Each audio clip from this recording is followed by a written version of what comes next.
Hey everyone, welcome to the team. Today I have a very special here, Predrag. I don't know how to pronounce your last name. I'm sorry. Um, It's all good. it happens, but welcome, man. Thank you for making this happen with me, and I'm pretty excited. So, what's going on with your life? How are you doing?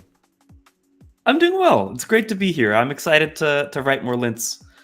As folks here might know, I'm the maintainer of cargo-semver-checks, which is a linter for semantic versioning in Rust.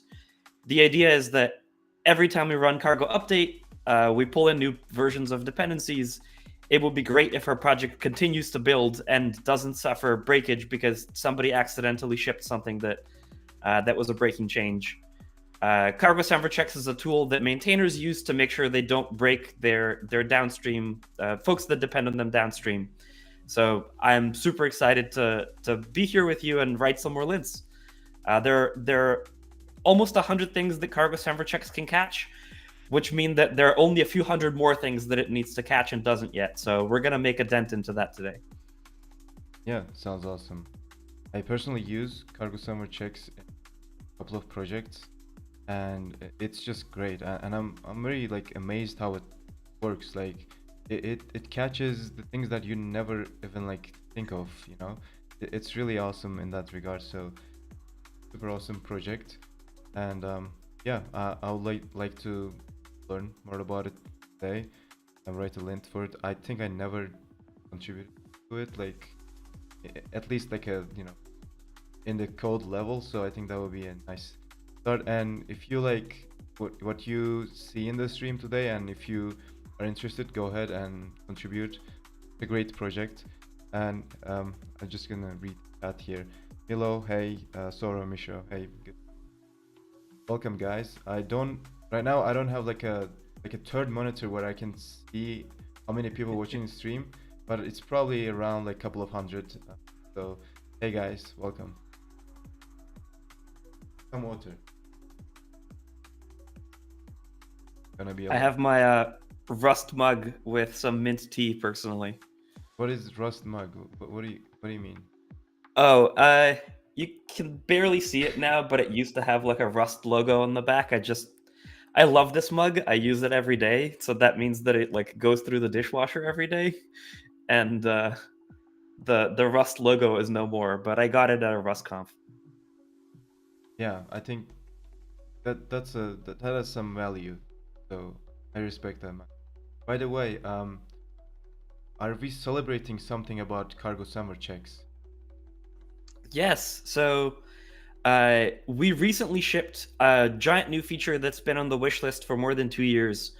Up until now, cargo-semver-checks could only catch issues in your code, but as it turns out, you can cause breakage with your manifest, with your cargo toml file too. And as of the newest release, cargo-semver-checks can catch a lot of that breakage that happens in your cargo toml files. So that's brand new as of this week. I wrote a blog post on it. You can find my blog at predr.ag. So it's just like my name, but it has a dot before the ag. Benefits of having a rare name, I guess. Yeah. Um, and that's a big thing for me personally because it's something that the community has wanted for more than 2 years. I've spent a couple of months working on it. It was a giant refactor, sort of end to end, of how cargo-semver-checks had to work to incorporate data sources that it wasn't paying attention to previously. So it feels really good to have it out in the world and helping people. And as you were saying earlier, when I published this blog post explaining the breakage and how we catch it and stuff, a lot of people's reaction was, "Oh my goodness, I never realized that is a way that things can break." That's exactly why cargo-semver-checks exists. It's to protect you from all the things that you didn't realize could break you and your users.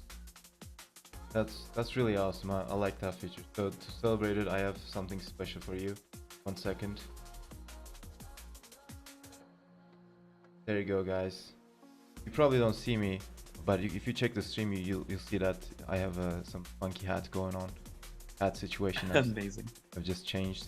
So we are celebrating that basically today, and also, like I said, we will be writing lints. So I'm gonna just share my screen real quickly to show you guys Predrag's blog. Around a bit.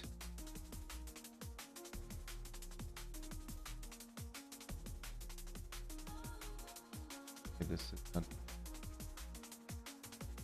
Trying my best to put stuff around, but did you see my hat? Yes, I see your hat now. Amazing. Awesome. Just celebrating. All right. So Predrag's blog is predr.ag, pretty nice domain, and the blog post you mentioned is, I think, the latest one, this one here, and it was in This Week in Rust, so you probably have seen it if you follow that newsletter, and quite good. Like as I said before, it's like you didn't even like think of this. This is breaking, but and you didn't know, and great stuff. So yeah. Yeah, it's usually stuff that you just never really thought about that break you. It's kind of shocking how true that is. Like the stuff that we all pay attention to, we can like catch 80% of the time. The rest, oof. So how does this thing work then? Tell us about that, and tell us about the query engine that you have built before this. And then it led to this project, or like you kind of use that in here because it made a lot of sense. I don't know. Let's just tell us about that. I'm very curious.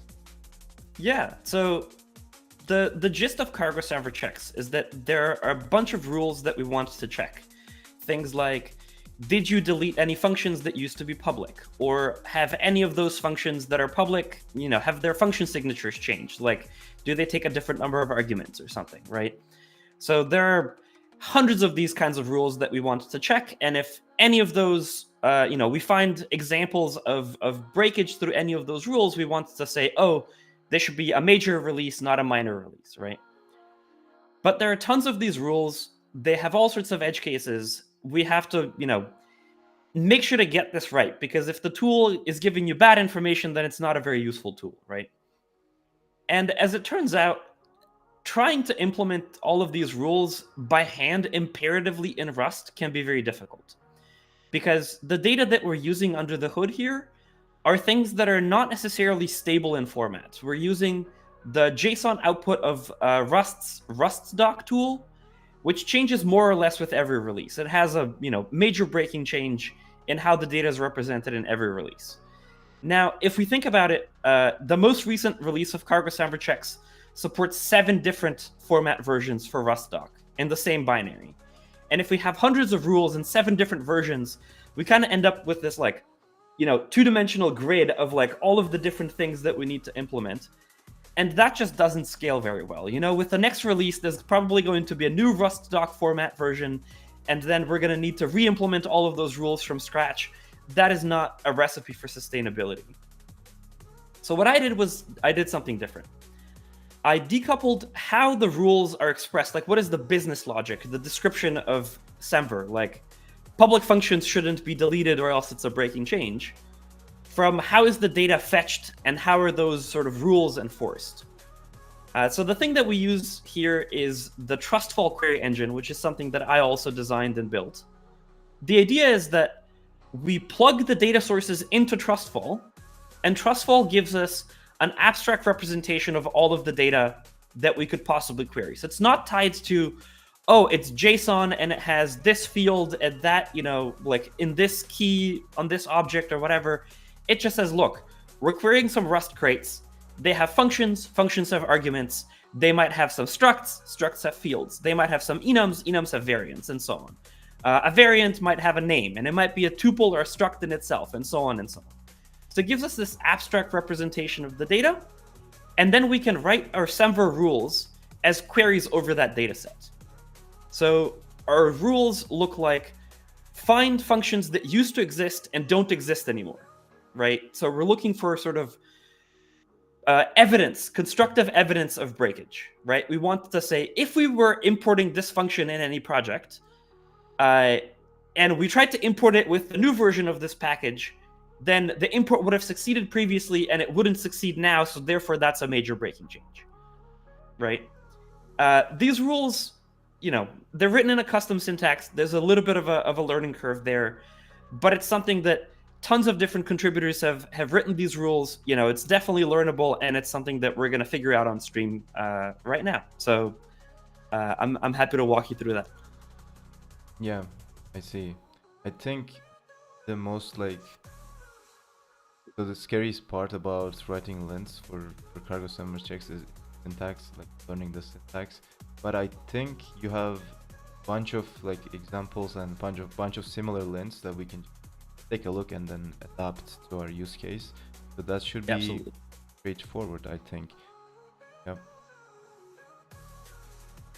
And if anyone watching the stream, after seeing how we all do this, decides to contribute, keep in mind, lint number 100 is just around the corner, so it could be you.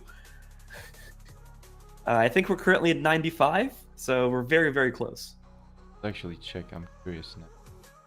So LS, you have 95 lints, man. Yep. Nice. By the way, Marco says, I knew Predrag wasn't from our planet. I do play a lot of Factorio, so I might be from one of those planets. Fair enough.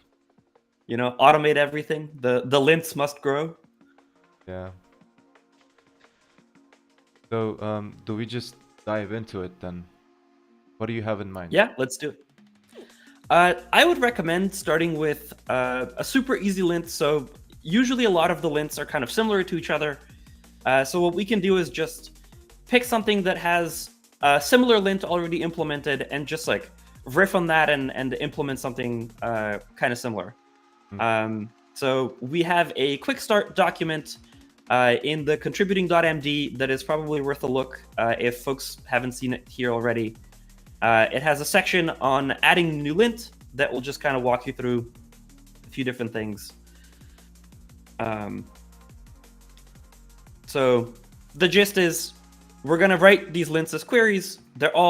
Every lint is a new file in the source lints directory. We have a couple of scripts that we're going to run. One of them just generates some test data, which Orhun and I ran earlier because it takes a couple minutes to complete if you're running it for the very first ever time.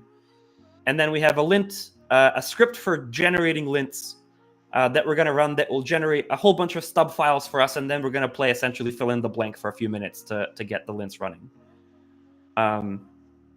So the lint that I would recommend is around static items in Rust crates.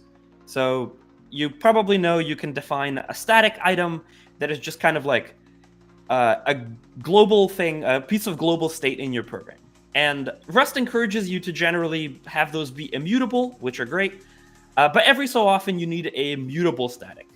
So when you have a mutable static, then referencing it at all, either reading or writing, has to be used in an unsafe block, because that's just global state and Rust just has no idea what is happening and whether it's for example, multiple threads or whatever that are accessing it. So you have to say unsafe.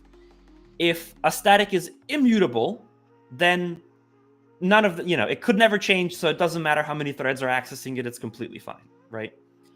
But that does mean that going from a mutable to an immutable static is a breaking change because you can't change it anymore.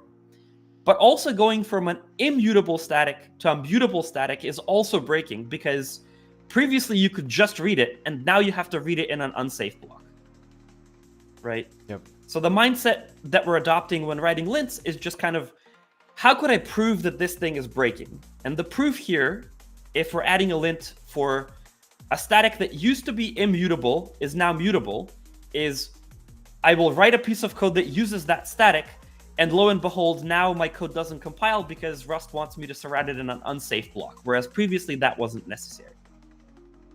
Yep. Does that make any sense so far? Yep. I have this example right now I'm sharing with people. So what Predrag basically said is you have a static immutable variable. This is just fine to use, but if you make it mutable, you have to use safe. And if at some point made immutable variable mutable, or the other way around, this is breaking because now you either add unsafe block or just remove it, right? That was the... Yep. Yep. So That's exactly it. okay, so we have actually an example code here, and you just have to write the lint now, test it somehow. Yep. So first thing, I think Yep. we need to come up with a name for this lint, right? Or Yep. what do you And suggest? here, the easiest thing is just to follow the pattern of the similar lint that we already have. So the similar lint is called pub static mute now immutable. Mm-hmm. And we could just riff on that and make it, pub static now mutable or something like that. Okay, so pub static now mutable. Pub static now mutable. Okay. Right. Yeah. And actually, if you just run the make new lint script with that name, it will create the stub file and everything that you need. Oh, okay. Wait. Yeah. Is that mentioned in the contribution guide? Yeah. The scripts make new lint. If you scroll down just a little bit. Scripts make new lint. Okay. Yeah. So we just have to run this with an argument? Yep. Yeah, with just the name. Can I ask a very stupid question? Please. What No is- stupid questions here. What is Ron? .ron extension? Yeah, great question. Ron is kind of like JSON but Rust.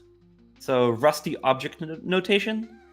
I like it because it makes it a little bit easier to deal with enums. They're not just strings. They're written in sort of Rust notation. It is a little bit weird, takes a little bit of getting used to, but I think it ends up being a little bit more compact and nicer to use. So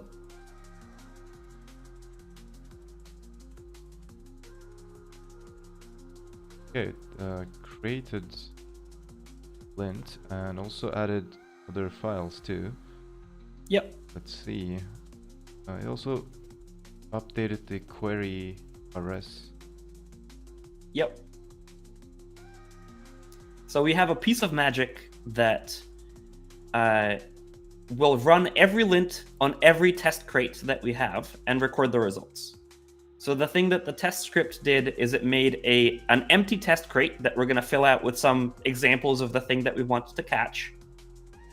It added the new lint to the list of lints that the tool will run. It made the lint file that we're going to populate with the query and all of the other metadata. And it added a empty snapshot that just basically says, like, when you run this lint, nothing happens in the entire test suite. So that's something that we're going to fill out with the help of Cargo Insta. Insta is a snapshot testing tool for Rust, which is kind of awesome. Yep. Okay, so we have the lint. Wait, this is the snapshot. I need to the run file. Okay, we have it here. Yep. Is there a syntax highlighting thing for Trustfall? For here, we'd want a syntax highlighter for RON files, probably. Yeah. Yeah, for Trustfall, the syntax highlighting is just GraphQL, actually. So Trustfall syntax is syntactically equivalent to GraphQL, which means that most of the standard GraphQL tools work on it. But the query semantics are much more powerful than GraphQL because we need things like recursion, we need self-referential queries, we need aggregations, things that GraphQL does not support. So when building a new query engine, it's a lot of work to define a brand new syntax and then build syntax highlighters and, LSP integration so that you get all of the nice stuff and whatever. And with Trustfall, it was already enough work to build a new query engine, so I wanted to reuse as much of the community tools as possible and not sort of reinvent the wheel. So I repurposed a lot of that. Yep. So I just installed tree sitter, for run file, and we have Nice. the highlighted code. Perfect. Also, I saw something down here. This thing. Yeah, schema file. Do we need this, or is something extra? Yeah, it's useful to look at. We're probably not going to need it sort of tremendously for this particular lint, because we already have all of the bits of schema that we're going to need in that example lint that we're using, that we're sort of basing our lint on. This just has the schema that will help us, know what properties exist and what edges exist, and what pieces of data are available for querying. So it's a moderately largish file that generally, Trustfall will use to validate their lints are real, that they don't reference pieces of data that don't exist. But the other lints that we're using sort of as a starting point, as a template, the mutable became immutable lint already has all of the pieces that we need. So I would recommend just copying over that query and then fiddling with it, and then we can dive into something more complicated that we'll need the schema for in a few minutes, if you'd like. Yep. Okay. Sounds good. Marco has a question for you. Is generative AI good at writing cargo-semver-checks lints? I wonder if you give it all 95 lints as context, can AI write new lints reliably? Yeah, that's a great question. AI can write Trustfall queries. The thing that I would be a little bit wary about is that a lot of lints have a lot of sort of weird edge cases that you have to think through. And so even if generative AI were able to make a lint, you'd want to review it very, very closely to make sure that it nailed every single one of the edge cases, because if any edge case is wrong at cargo-semver-check scale, be like linting thousands of crates in the community, something is going to blow up and someone is going to be very upset at the tool, giving them bad advice. So I think it's worth a shot, but it's one of those, you still have to be on your toes about getting everything right. Does ChatGPT know much about Trustfall? It actually does, yeah. I've managed to dump the documentation out verbatim. Back when that was easier and there were fewer protections against doing that. Okay, so is this up to date, or? I haven't checked recently, but they definitely scraped the GitHub repo. So, Yeah, I tried for ratatui recently and not up to date, sadly. A lot of deprecated code in there, so not great. Also, I tried using ChatGPT to write Holy C programs days ago. It wasn't great. But anyways, guys, don't use AI, alright? Marco, don't be a... Okay, don't use AI, Marco, come on. You're better than that. Just kidding.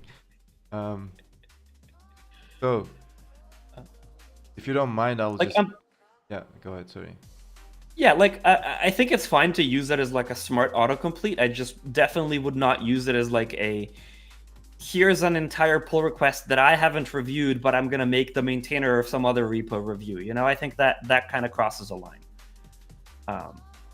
You should stand behind your own work, and if that work was in part assisted by some smart autocomplete of some description, whether generative or Rust analyzer, I have no problem with that personally. It's just do quality work. Don't just generate AI slop and then call it good work.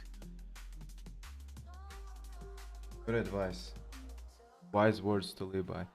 So do we just take this thing and then edit it here? Yeah, I think we can. It'll just need.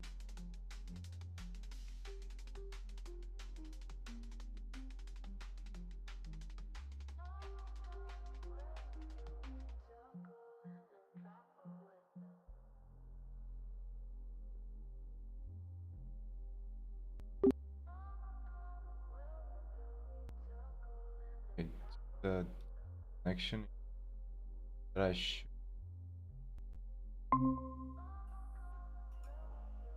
stuff happens. Hear me?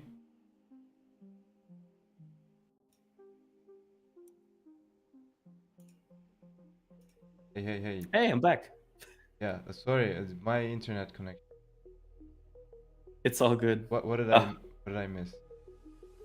it's all good. I was just saying that the idea of like human readable name is just like a few words without underscores explaining what the lint is trying to do, and then the description is sort of why is this breaking? Like, what's the motivation for writing this lint? So that's sort of what we're going for in those two fields.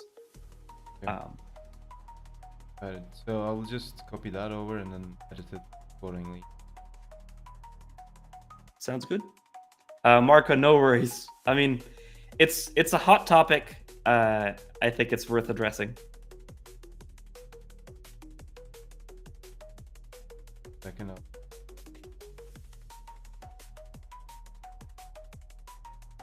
So pub static now mutable is the name, and human readable name pub static is now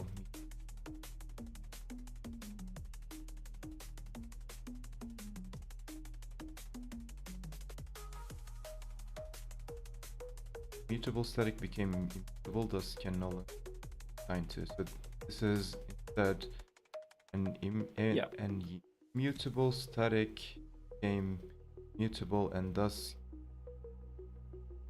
an unsafe block can be used or something. Yeah. An unsafe block is required to use it. Yeah. Okay.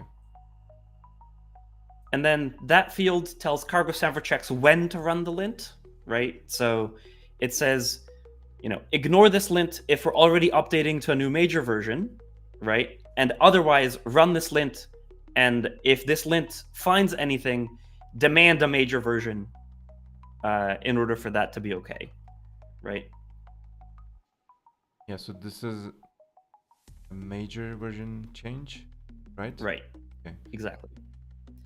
By the way, is there like a documentation about these fields? Great question. I'm actually not sure. I've been working on this project for long enough, I kind of forget where the documentation for them is. Probably source lint query.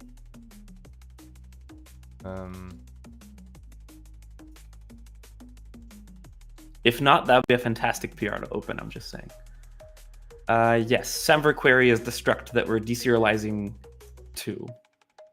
And there's a somewhat sparse documentation on what it does. Yeah. Yeah, I just need to figure out some stuff from here.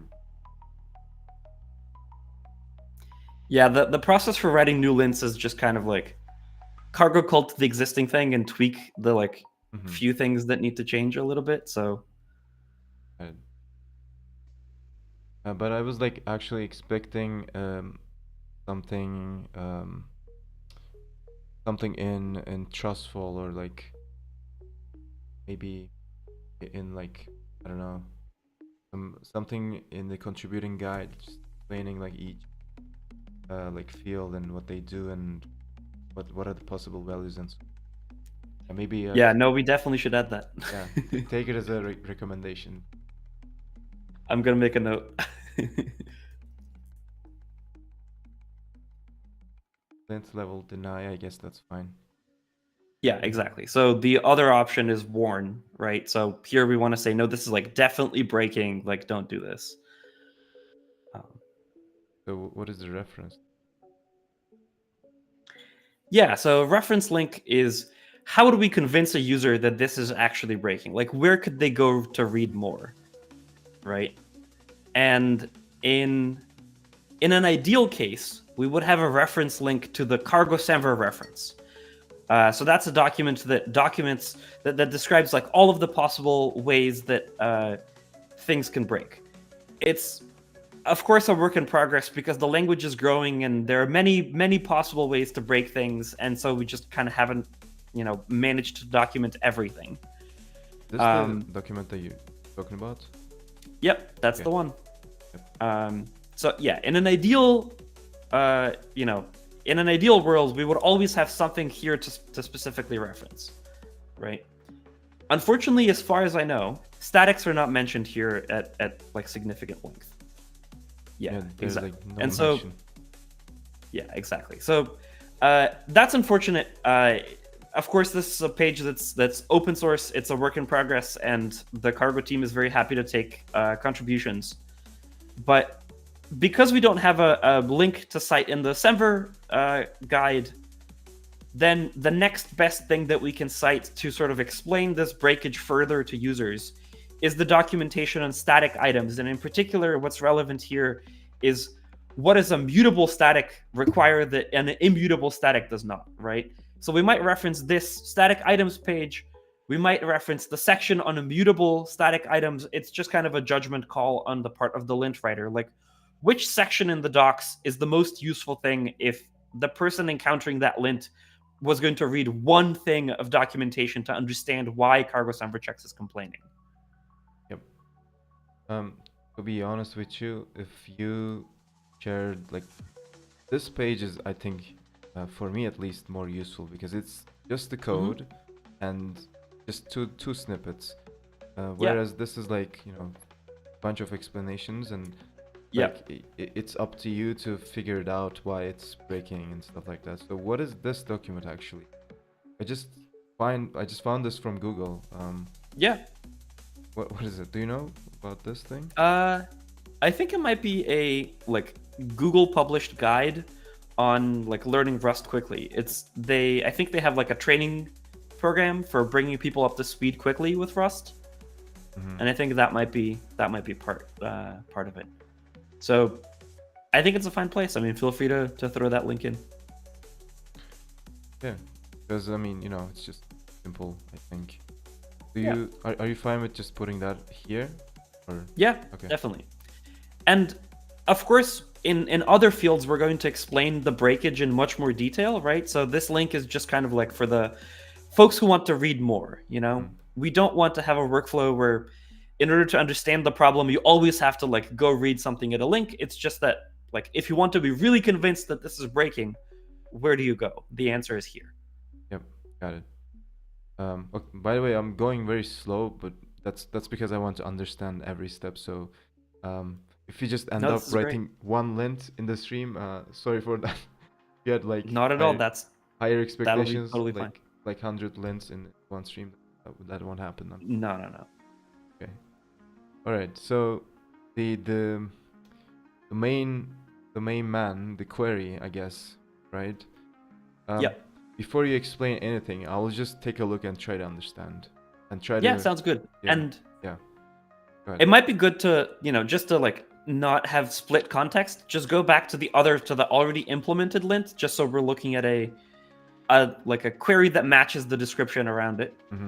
Yeah. So here we're looking for public statics that used to be mutable and now they're not mutable anymore, right? So the problem is that like assignments to them don't work anymore. Yep. So let me try to understand. Baseline and current is, I'm guessing baseline is before and current is after, right? Exactly, right. And item. So current is the thing that we're looking to publish, and baseline is the previous version that users are probably already using. Okay. So item, let's see.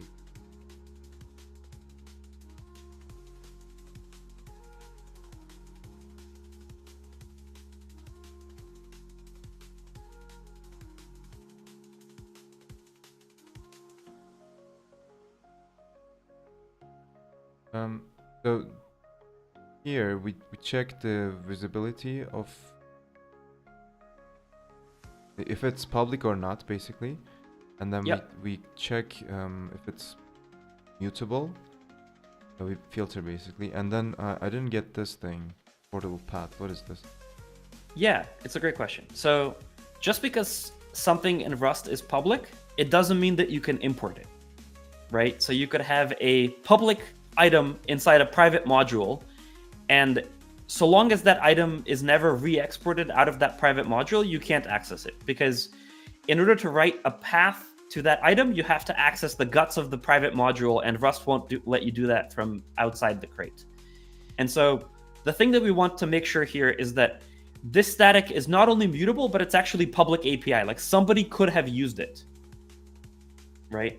And in order to prove that somebody could have used it, we want to check, is there a path by which somebody could have imported that static, right? So importable path is an edge that points to all of the possible paths by which that static could possibly be imported, right? So items could be accessible in the same crate under multiple paths, and so that's what this edge sort of takes care of us, for us, right? There might be 0, 1, or more paths by which that static might be accessible, and we just wanted to check all of them. Yep. So it's like this ensures that whatever we're filtering is importable, so it's like publicly accessible, right? And, exactly. Yeah. Right. Because if nobody could have used it, then it's not a breaking change, right? Mm-hmm. So it's one of those like, don't bother me with useless facts kind of thing that we tell the tool. So what are these things, the output and tag and stuff? Yeah. So every time you write a @, you're essentially giving Trustfall some sort of command, right? So with @filter, you're saying, I want this field over here to have a certain value, right?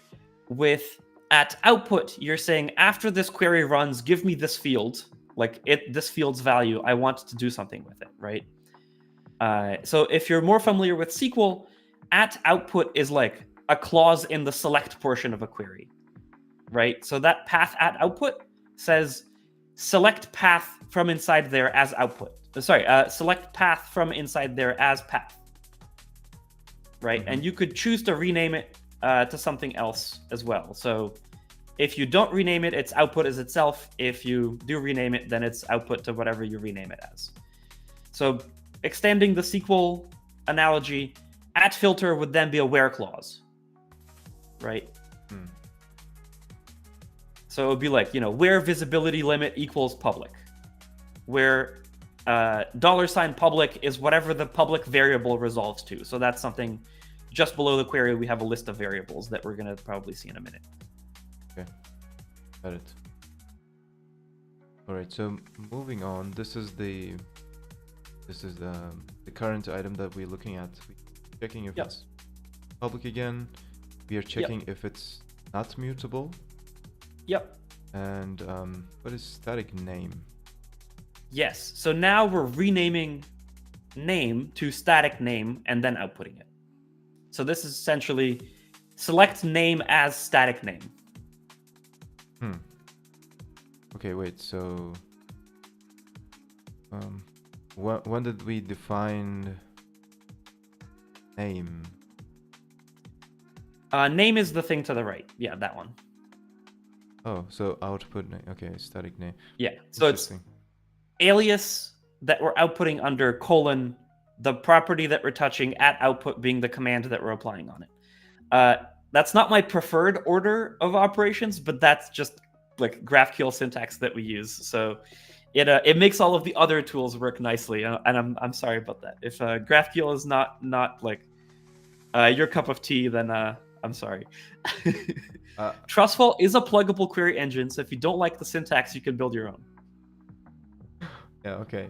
I probably won't build my own thing, but it's a bit of work. Yeah, I don't recommend it. Yeah, thank you. But I am not like, I haven't worked with GraphQL that much. Yeah, this is once again checking the portable path, so if it's like publicly accessible, right? Right. And lastly, what? What is this? Yeah, so when you run cargo-semver-checks and it tells you it found some breakage, it would be really nice if it could be very concrete, like very specific about what it found, right? So not just like, hey, something's broken and it's on you to find it. And instead, if it were like, it's this, static item on this line of this file, like this is the problem, right? So span is the information that points to what file and what line number does the item that we're complaining about exist on, right? So if we run cargo-semver-checks and it finds something, it will point us to a specific place. It will give us sort of an actionable place to look at in our code to verify that it, it did indeed break like it said it did. And we use at optional here in order to say, look, if we can find this information, please give it to us. But if it doesn't exist, like, please still flag this as a breaking change and just say, we don't know where it came from, which shouldn't really happen, but it's just a bit of defensive programming on our part, right? Like, we want to know about the breakage, and if we can point to a very specific place on the project, then that's the cherry on top. Yep, got it. And I guess we're just renaming that to span Yep. score, right? This is a bit of Trustfall magic, but if you apply that alias to the contents of a block, like span, then it will prefix all of the outputs inside with that prefix. So span underscore in front of the block means that we're going to output span underscore file name and span underscore begin line. Oh, okay. That's convenient. Yeah. It's nice because a lot of things end up being like name. And so we don't want to just keep renaming every single one of them individually. We want to be able to say, here's this prefix and then use it everywhere inside. And then we can just say like name at output and it picks up some unique prefix based on where we are in the query. Got it. Okay. Arguments, public, and true. Yeah. Are those like these arguments basically? Yes, exactly. So every time you use $ something, you're referring to a variable in the query. And so true is true, public is the string public. That's how visibility limits are communicated. And on one line up a little bit, you might see a filter that does not use a $, and that one's also an interesting one. It's right, this one. one line above. Yeah, that one, exactly. So that one's interesting because how can we tell it's the same static that we were looking at in the baseline? Right? Like we're saying some specific static used to be mutable and now it's not mutable anymore, and that's a problem. Right? How can we claim it's the same one? What do we have to go on? Well, we could say it's the same one if users would experience it as the same one. Like, I'm using a static from your library, so I have imported it somehow, and then I update to a newer version of your library, and now I'm broken, right? So it's the import path that is in common between the old version and the new version. That sort of makes it the same static between versions, right? Okay, so where we set the path here, right? Yes. And then we use it here.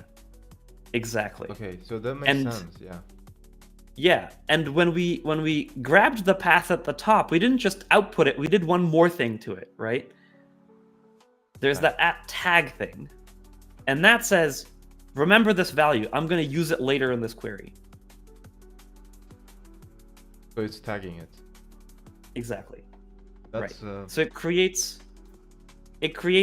sort of a variable that is in scope, that is accessible with that % syntax.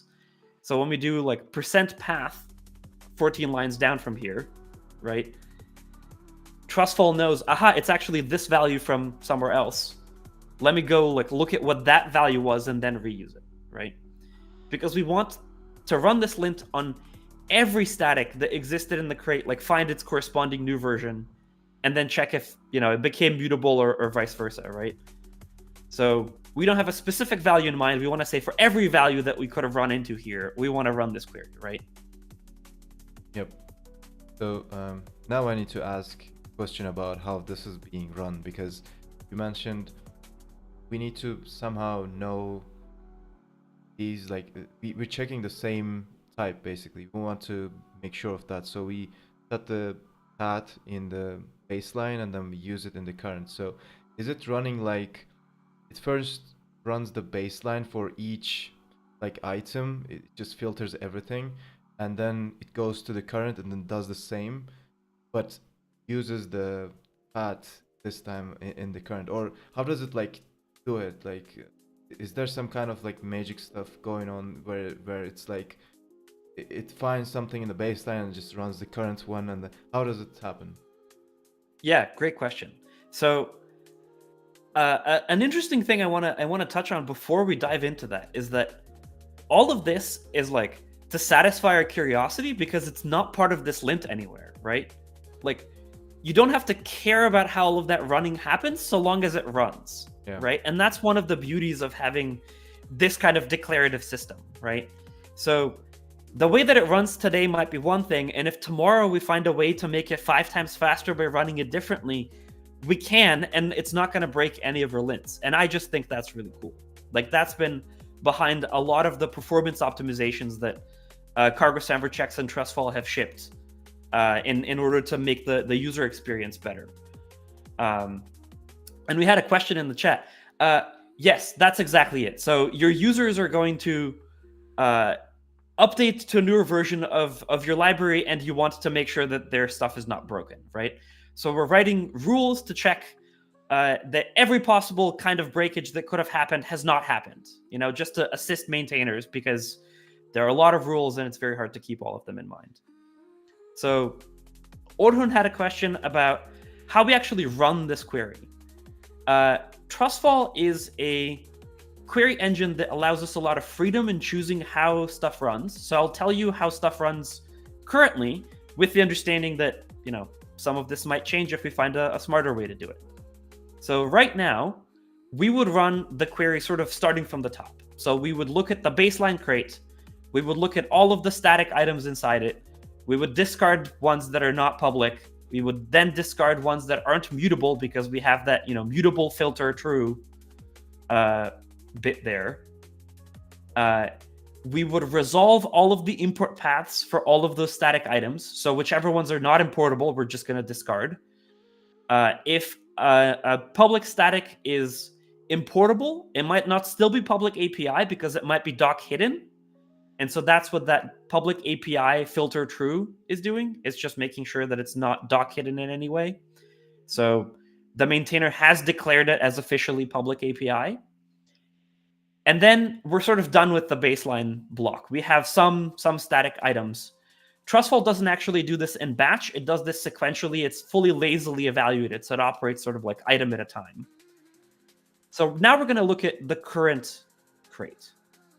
And here, the thing that we want to not do is just for everything that matched in the baseline, like every static that we could have look at every static in the new crate as well, because that would be n squared and it would horrifically blow up our performance. It would be atrocious. We want to be a little bit clever about this.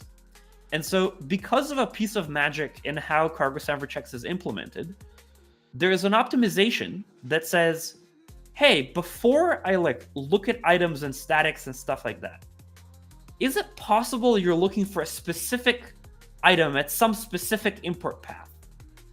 And based on looking at this query, Trustfall says, well, yes, actually, I have a concrete one in mind.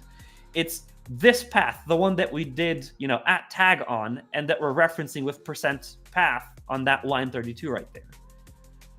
And at that point, cargo-semver-checks says, great, well, I know how to look that one up ahead of time without looping through everything. I have an index on that field. So I'm going to apply that index. I'm going to look up the matching static directly in O of 1, right? So we pull out that static, and then we resume running the query. So then we check that that static is still public, that it's not mutable. We grab its name, we make sure that it's still public API, and so on and so on. But we just massively reduced the scope of work that we have to do because we're not checking every static against every other static. We're only checking statics against the static at the matching import path. And that is like 3.5 orders of magnitude faster. Literally like a 2,300 times speed up in performance. And none of this magic is expressed in the query. Like we're just going to write this query completely normally, and the optimizations are essentially somebody else's job. Like I will write the optimizations. Don't worry about it. If you want to contribute lints, you don't have to worry about whether they'll run fast. They'll run fast. Yep, got it. That actually makes sense. One thing that I would recommend for people who want to Right. Or maybe I would recommend you to actually kind of have stuff like this. So, tag path to use it in later stage in current or something, because now Yep. you explain it and it makes sense, but otherwise I have to just go through the documentation, find what tag means, and then Yeah, find definitely. out like $sign and the percentage and so on. So that would be really great, I think. Maybe you already have it. We just dive into one lint out of many. So Yeah, we kind of went straight into the deep end, didn't we? yeah. But that would be, I think, very helpful. I'm not saying that you should do it for each lint, but if you have Yeah. something like example lint or something where you kind of demonstrate most of the features out there, like these tagging and Yeah. these portal path and aliasing and so on, I think that would help greatly while writing lint. And you can put that into the contribution guide and say, hey, here's the Yeah. example lint with comments explaining what's going on and so on. So just Yeah, a that's a suggestion. great idea. Yeah. I might also just turn it into a blog post and then link it and just be like, okay, let's tear a lint apart and then see what happens. Let's pick at every bit of syntax and see how it goes. Yeah, that's also a good idea. I am sometimes very lazy to read blog posts, so just keep that in mind. Yeah, fair. Okay. Now I think I have enough context to move on with this. Yeah. So what were we doing? Pub static, now mutable. So we're checking already if this is a public API, so that's good.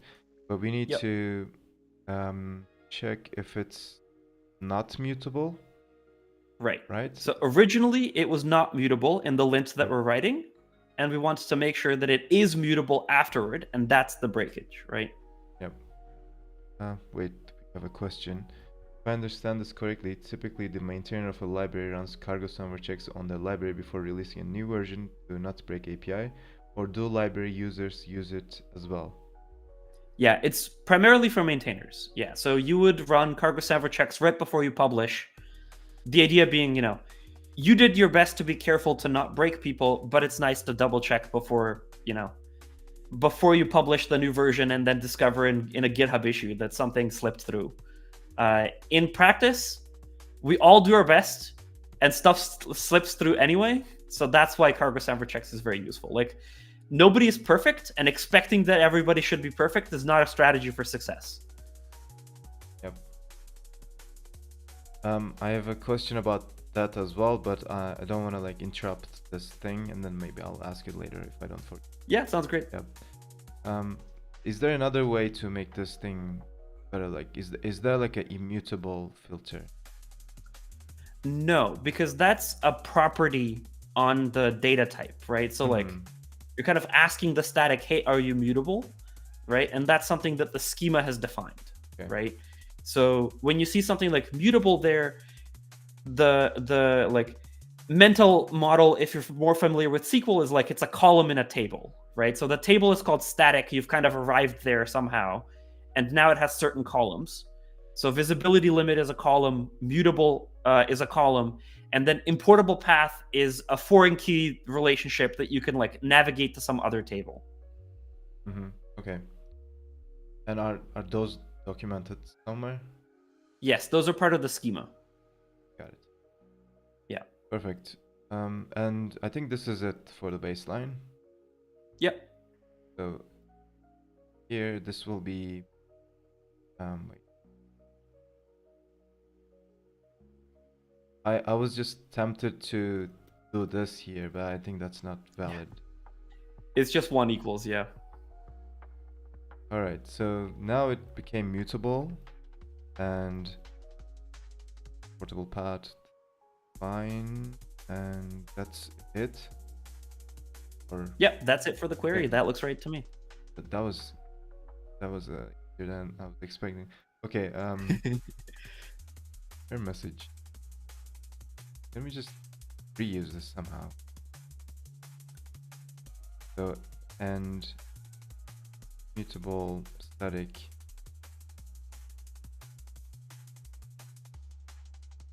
is now mutable and thus wait, you can just use this like Yeah, directly. sure. Yeah, we can do that.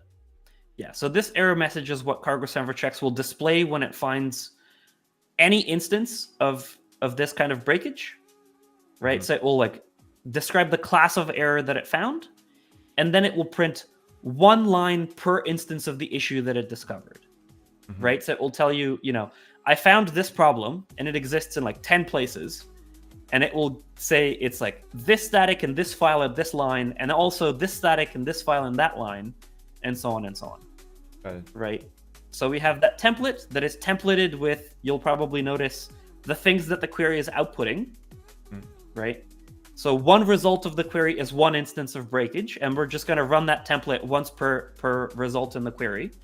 And then the error message above it is just the thing that gets printed immediately above those examples, right? So per error tells you specifically which things are broken. Error message describes sort of what you're looking at in that list of instances that are broken. Got it. Yeah. We have a comment that yes, I think that's the correct philosophy and the philosophy of Trustfall. Even the most experienced programmers can make mistakes, so placing systems to verify against that is a good move. Yep. 100%. Yeah. All right.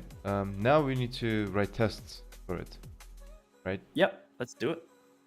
So I have to create. Is there like a guideline on how to start with it? Or just copy something over?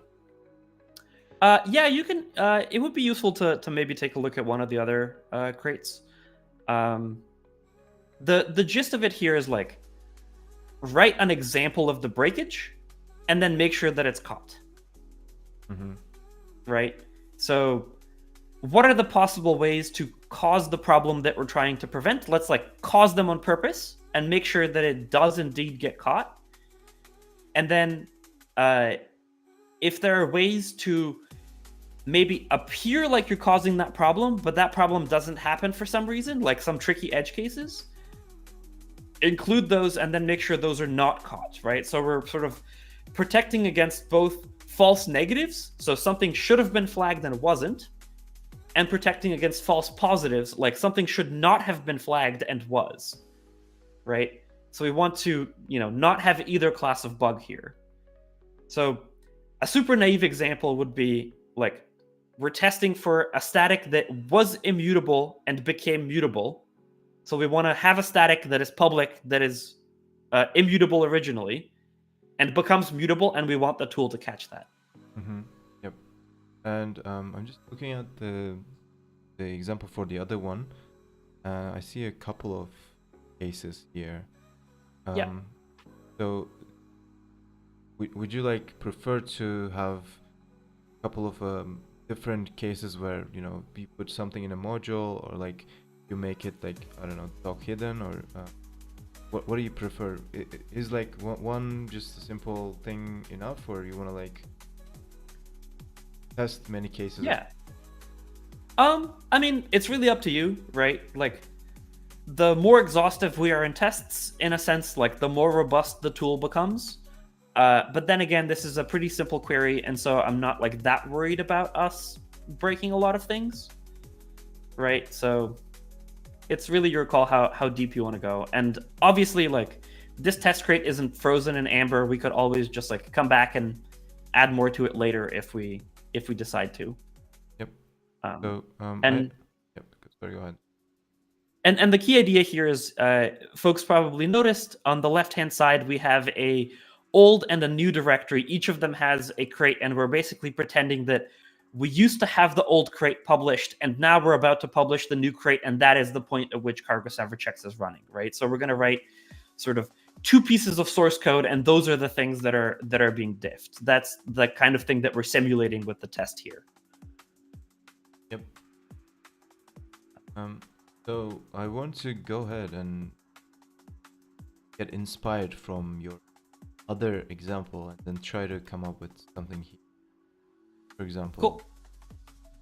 Like this. Maybe this is for just basic stuff. Yes. Yeah, let's have it. But this Yeah, one and too. that third one is interesting because that one shouldn't get caught, right? It's not public. Like you couldn't have used it. Yep.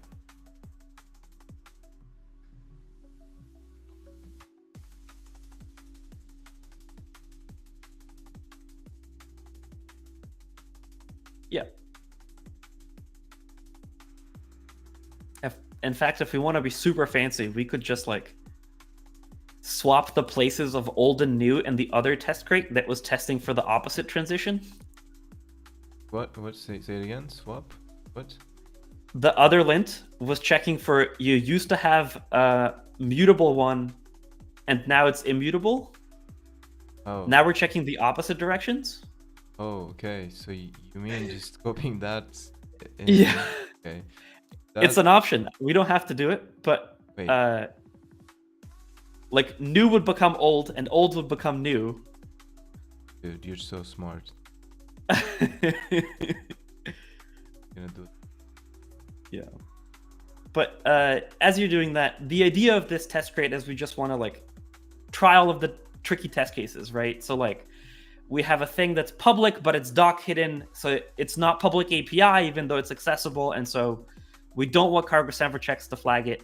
We have some stuff that's like it's public, but it's inside a private module, so like you couldn't have imported it, right? So that's that importable path business that we were talking about earlier, right? We have some stuff that's like not public at all, and so it shouldn't be caught.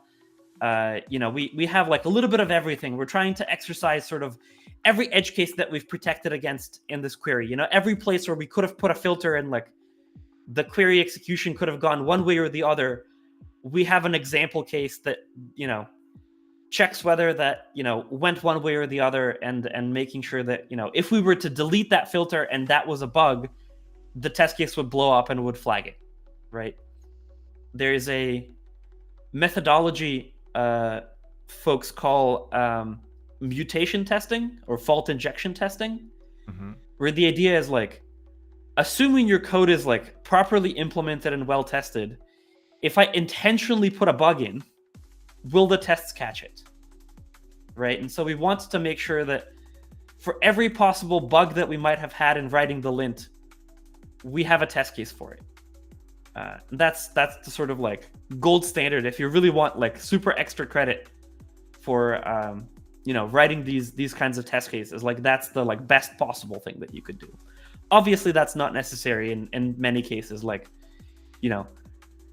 a minimal useful test suite is just like, does the lint like do the basic thing right? And that's totally fine. It's a great starting point. Like, better to have anything at all than to not have anything at all. Now that you mentioned mutation testing, I'd like to ask, have you checked cargo mutate before? Cargo mutants, sorry. I have played with it. I haven't used it in cargo-semver-checks, but I would love a cargo mutants that like tweaks your cargo-semver-checks queries and then sees if anything like catches breakage. That would be a lot of fun. Yeah, for some reason I watched the repo.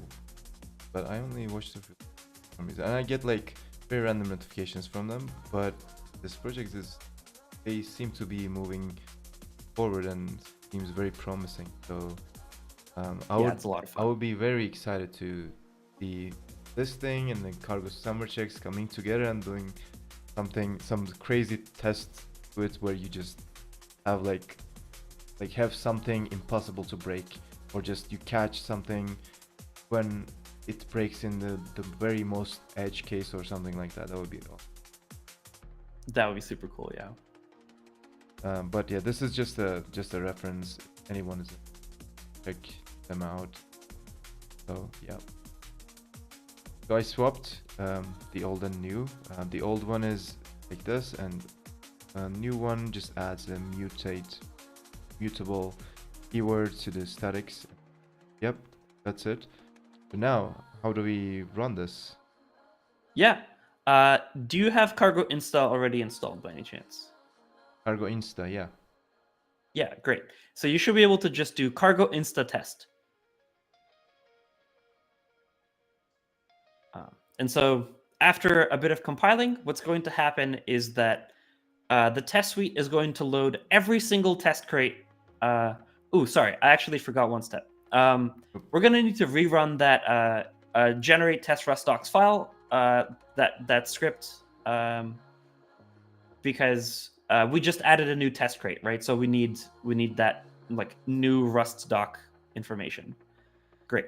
So it just regenerated that. That's in a get ignored directory, so you're not going to see it. It's just like local information. It speeds up test runs massively. And then we're just going to run cargo insta test. So now, after a bit of compiling, the test suite is going to load every single test crate that we have, and we have like more than 100 test crates. So all sorts of stuff is tested. And then it's going to run every lint against every single one of those test crates, and then see what happens. So we have some expectation on which things are caught and which things are not, right? We use snapshot testing with cargo insta to save those results, and then we're going to review what happened. So what we're going to expect here is a test failure that tells us there's a new snapshot to review. And the new snapshot is the new lint that we just added, which got triggered in some new places. Most of them probably in the test crate that we added, but possibly also in some of the other crates, because other crates also do other things that maybe get caught by this lint. And so we're going to need to take a look at that snapshot and then decide, is everything okay? You know, did everything we expect to get caught? And did everything we did not want to get caught not get caught, right? So if something got flagged, we want to decide, you know, was this right or not? Is this a bug or is this correct behavior? And after we do that, we're going to have a new snapshot file, and we're just going to check that file into the repository. And as you can see, cargo-semver-checks has a few dependencies, because it turns out that properly doing linting in a way that respects like what every possible crate in the cargo ecosystem is doing is a lot of edge cases to handle. Yeah. Yeah, it's taking some time, but I think it's fine as long as the stream does not crash. We're in good shape. Yep. Now it's fine. I actually built this before the stream so that we don't wait, but yeah, waiting. Yeah, the test targets are many. And the other interesting thing that's going to happen, and is a feature that has saved our bacon multiple times, is we actually run cargo-semver-checks in a clever way to detect false positives. So I described this in a talk at Eurorust a few weeks ago, but there's a technique called invariant testing. So the idea there is you run a test suite in a manner where you know the outcome because of some reason. Like, you know, there's like some rule that should always be true. And then you watch for violations of that rule.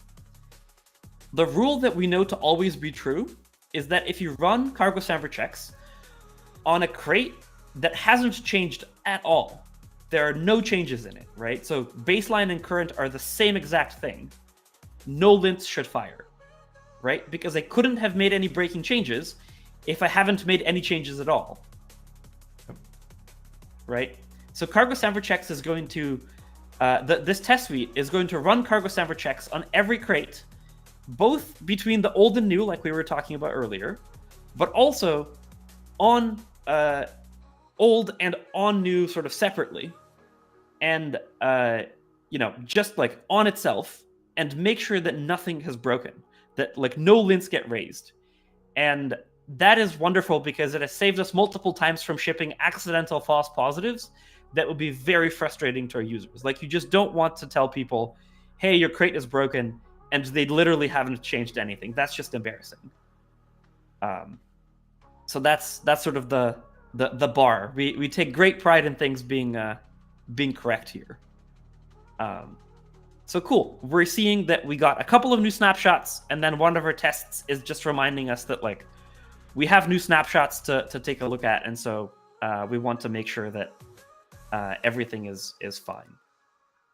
And interestingly, we have a snapshot for a different lint as well, and that's also something worth noticing. Remember that because we added a test crate, we're running every lint on every crate. So the new test crate that we added happens to trip another lint as well. Not the lint that we wrote, but something that already existed. And that's also something that we're going to want to double check and review. So while this is running, there's a comment that one could argue about those systems that what if they have a bug, but then I think of severity grabbing compilers. You can use your first version of systematic verification by your first iteration of tools, then improve them and then run the tools again, so on until you have really stable verification system. Absolutely. And in fact, we've actually run cargo-semver-checks on more than 14,000 releases of the top 1,000 most popular crates on crates.io. And we've aggregated all of the results and we've analyzed them to figure out what happened, right? So we found a bunch of crashes, we fixed those. We found a bunch of false positives, and by and large, we fixed the vast majority of them. And we have a very good idea of, what things are working really well, what things need some more polishing, what things are like slow, for example. That's why we did a big push on optimizations like I was talking about earlier, right? And the fact of the matter is, no tool is going to be perfect, but the thing that we're trying to do is have every release be better than the previous one in some measurable way. And if every release is better than the previous one, then eventually we end up with a really good tool. So I think cargo-semver-checks, has been in that like iterative every release is better phase for more than 2 years now. And so now it's a very good tool. When we initially started, it was like, hey, I can do 7 things and it's wrong half the time. That's not true anymore. Pretty cool. I have a fun question. Have you ever patched semver breakage in cargo-semver-checks using cargo-semver-checks? Yes. What was it? I have. At one point, I think it was something like I changed. I think it was like I added a variant to an enum that was not marked non-exhaustive or something along those lines. Or maybe like I added an extra field to a tuple variant of an enum where the variant was not marked non-exhaustive. So most people don't know that you can actually use non-exhaustive on tuple variant, on enum variants. And if you haven't done that, then adding or subtracting, adding fields to enum variants is a breaking change in itself. So I think I added a field to a variant somewhere, or added a variant to an enum or something like that. It was one of those the tests passed. I didn't really think too hard about it. I had 400 other lines in the pull request to think about, and so I hit publish, and cargo-semver-checks was like, no, you don't. And I was like, oh, wow, okay. Better go back and change that version number to be major because this is breaking. And it would break release please, for example, which relies on cargo-semver-checks. It's very nice to not break your dependencies, and it didn't cost me anything to properly label the release as a major. And it probably saved Marco a bit of headache because he didn't have to worry about release please being broken downstream of cargo-semver-checks. Marco, I hope you're still the stream. Yeah, nice stuff. I like how using the tool in the tool. I have another question. Does cargo-semver-checks check documentation on the fields trucks? For example, you made a field public and you don't have the lint where getting warned for missing documentation or something. Does it check anything for that, or is it possible to check that?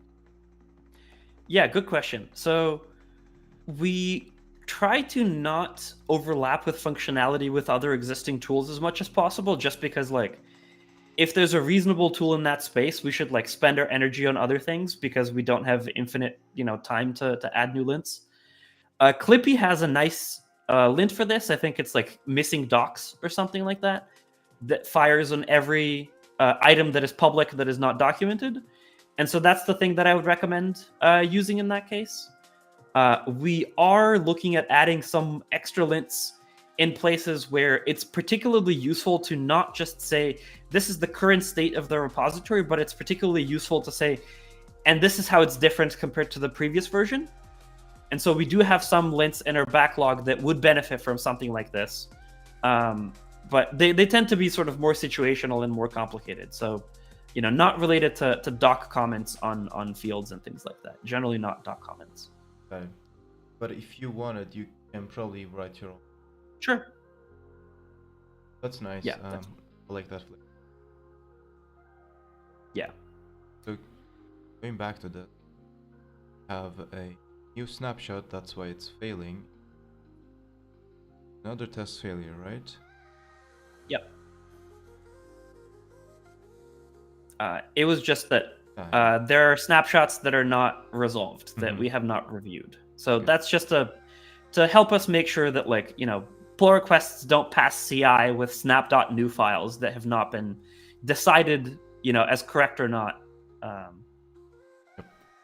Yeah. Okay, so just if we just are going to review. Exactly. Yep.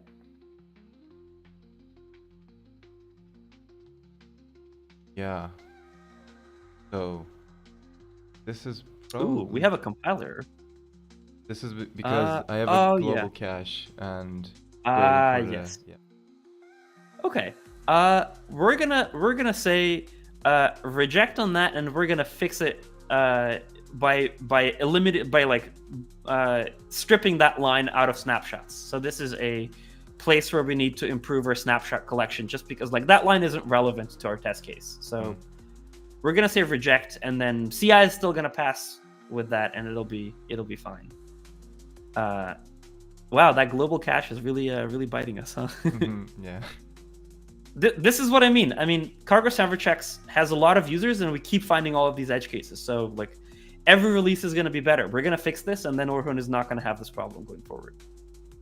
Yeah, global cache is surprisingly hard.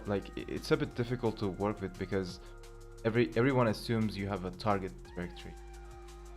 They write their tests based on that, but I don't have it. So yeah. It's one of the other cases where it's just problematic. But anyways, I didn't even know you could have a global cache, so I'm learning something new here too. Dude, I had it, and the other day I checked, it was like 850 gigabytes. I just cleaned. Oh my goodness. 850 gigabytes, and took like 3 minutes to delete. Wow. So, yeah. That's wild. Yeah. Okay. This is the... What is this? Yeah, so pub static missing is the lint that tripped. You can see that at the very top, right? So pub static missing.snap is what we're looking at. And this says this lint triggered an extra time in the pub static now mutable crate.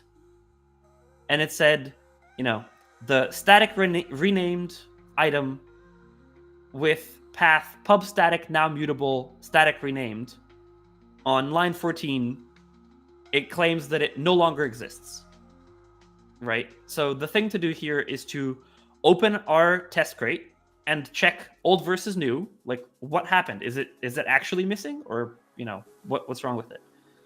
So it claimed that it found on line 14 of the old branch, right? It found a static called static renamed. And if we go to new, we expect it to not be there because static missing is the lint that triggered. And lo and behold, its name has changed. Now it's rename, not renamed. So yeah, that looks like a true positive. That lint was accurate. Okay, but did we expect that? Yeah, I think so, because the comment says renaming or making a static doc hidden along with making it mutable or immutable. I think maybe mutable should be the comment because we copied it from the other crate, but yeah. I didn't even read the comment. It's all good. So just gonna change that. Cool. Yeah. Just so that looks accurate. Yeah, so we just accept that one. Cool. Okay, and then this is the one that our make new lint script auto-generated, right? So just replacing our to-do. And it says, hey, sorry. The What? I think I've rejected it. Oops. Okay. What do I do and run it again? Sorry. Yeah, you can run it again. You can do cargo test -- lib, and it'll just run the library tests. So it'll just be a little faster. And in the meantime, I think we have a question in chat. Yep. Yeah, maybe I'm just behind, but I feel like testing and verification has massively improved over recent years. And because it's relatively new, we'll see relative amounts of bugs in the future drop. Well, I think certainly in Rust, there's been a big push in making tooling better. Both with, like borrow checker and like better safety and better like diagnostics to tell us when things are wrong. Like Miri is a fantastic tool for protecting against undefined behavior and like really complicated unsafe code. Cargo-semver-checks is obviously a couple of years old, and for the longest time we all kind of were YOLOing it, and when it came to not making breaking changes, like we were all doing our best, but in practice we ran cargo-semver-checks, like I mentioned earlier, on 14,000 releases, and we found that more than 1 in 6 of the top 1,000 packages has accidentally broken Semver. And if that's Rust's most skilled, most careful, most expert users making mistakes in like 1 in 6 cases, then like the rest of us have no hope. We're all gonna be terrible at this. So yeah, I think we've gotten a lot better at this because we have more tools that give us more visibility into what is going on, and that gives us more ability to protect against bad things happening. So yeah, I think that's hopefully true, but we might also find, relative amount of bugs is interesting because we don't know how many bugs we're not catching. And so the way I would frame it is like software should become more robust when people care to make it so by like running these tools. But we might find more bugs, not fewer bugs, just because previously the same bugs existed, but we just weren't finding them. We didn't know they were there. Yep. Good way to put it, I think.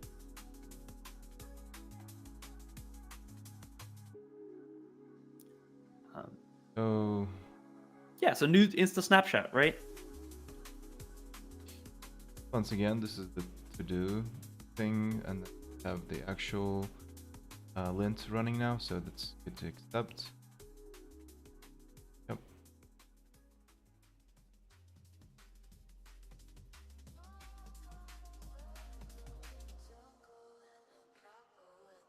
Yeah, all of this looks good to me.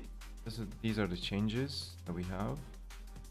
Just adding the actual lints front file, and then test cases and snapshots, and that's it, right? That's it. Cool. Yeah, and if you open a pull request, this is ready to merge.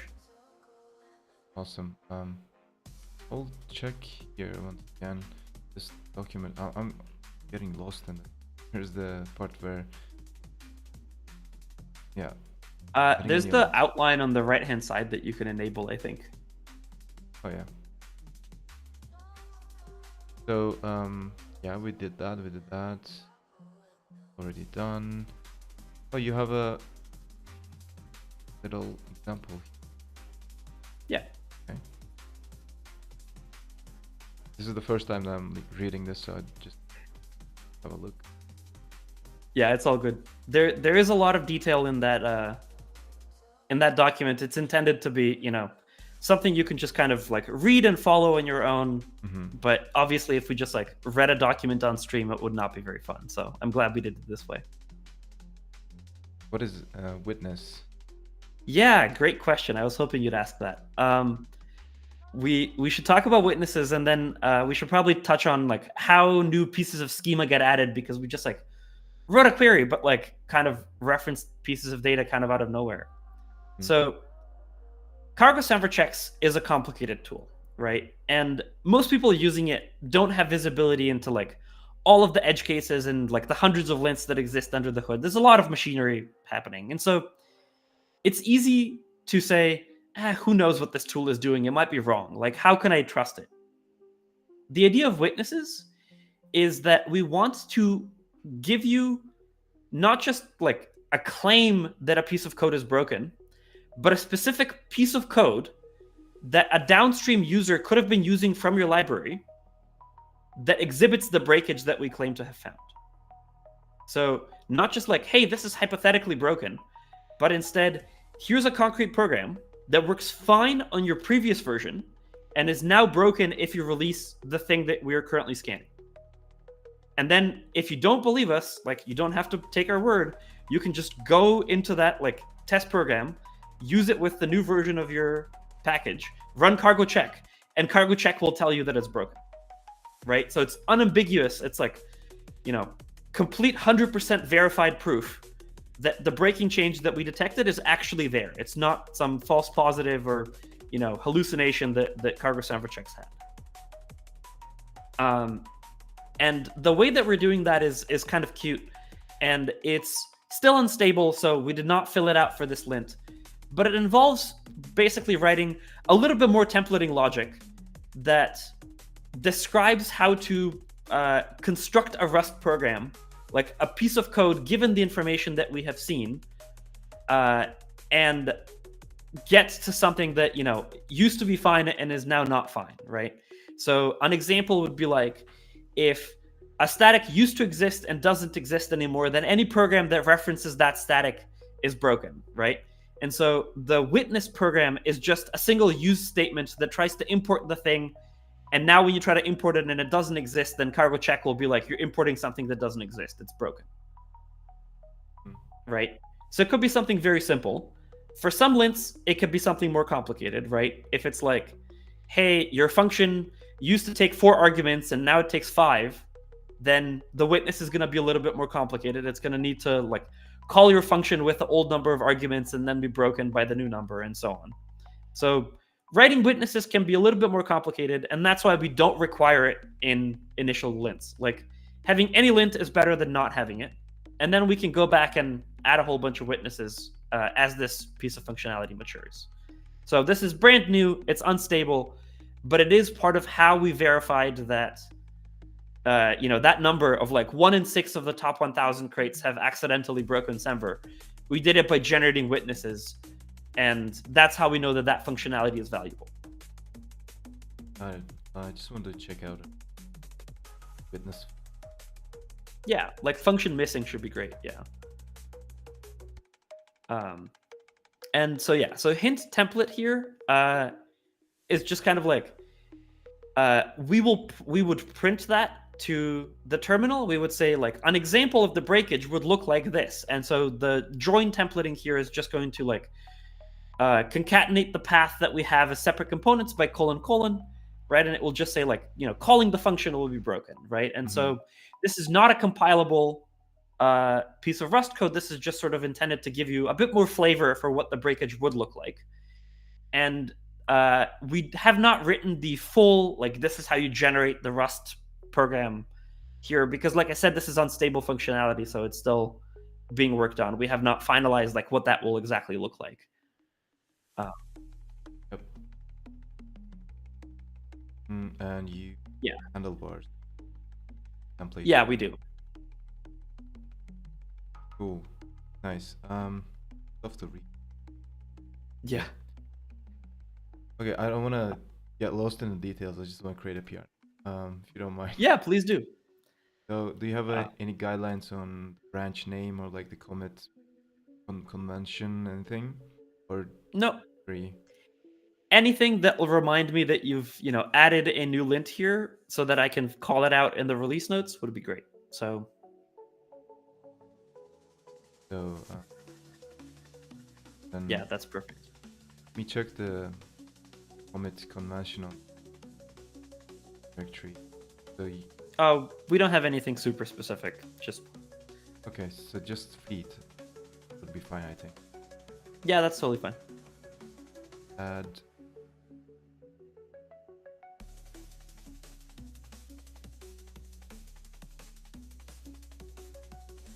that's what I need to get rid of. So this new lint checks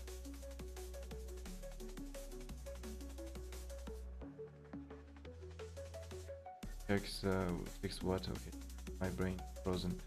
Hold on. This new lint is for public static variables fields. Yeah. Right. Trustfall later.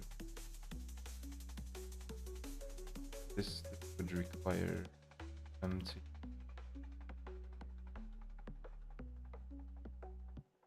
log with log. Yep, absolutely. Enough. Yep. Yeah, that looks perfect. Okay, so hold on. There's some stuff in the chat. Maybe I should clarify that I meant not discovered bugs will drop, but sort of theoretically all bugs were discovered or not relative to the amount of software projects. Yes, that I agree with. Yes. Yeah. That's why I framed it as like, the software will become better, like higher quality. We will, feel like it's less broken. Because that's the aspect I think we can observe, right?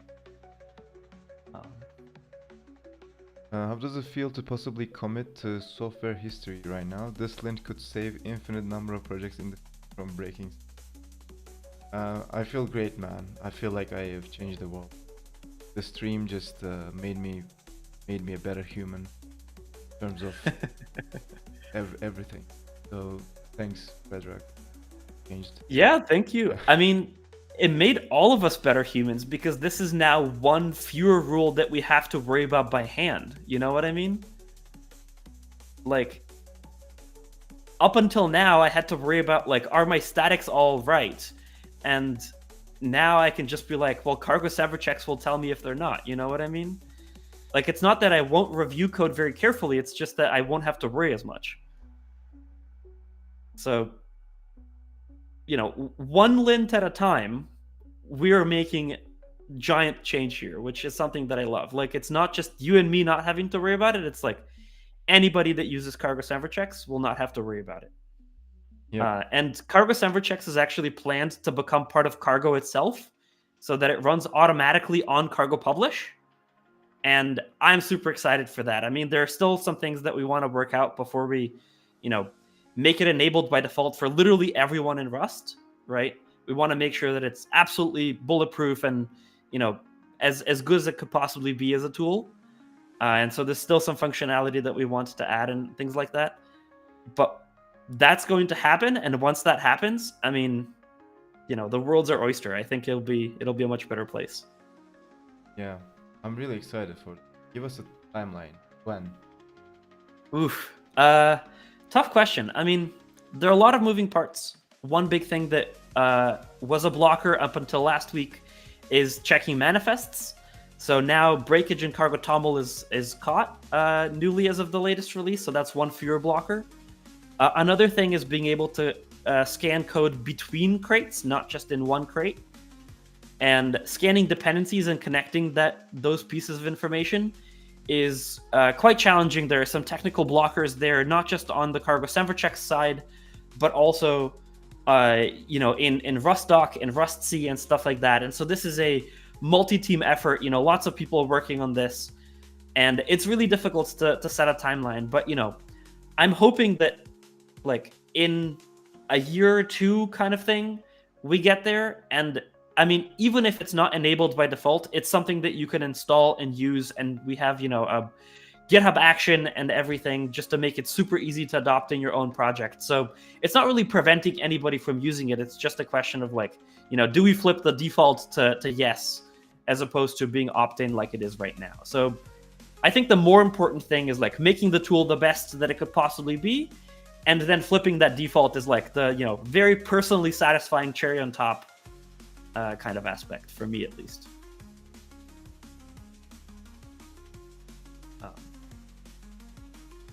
Can you tell us about what is it called, the Rust Foundation? The fellowship program, right? Fellowship program. I think you're in that, right? I am, yes. So cargo-semver-checks is an official goal of the Rust project to, make it merged into Cargo. Like I mentioned, there's a bunch of work that needs to happen, and I was interested in doing that work. So I applied for a Rust Foundation grant, and the Rust Foundation gave me a grant. I became a Rust Foundation fellow, which means that, in a sense, like this is a something that the Rust project and the Rust Foundation believe in. They want to make it happen, and they want to support me in making that happen. So that comes with a weekly like stipend. Not like a salary replacement for me, but just like an incentive to like continue doing that, to like pay for expenses. Like get a nice machine that can run these hundreds of lints and things like that. Just like offset some of those kinds of costs.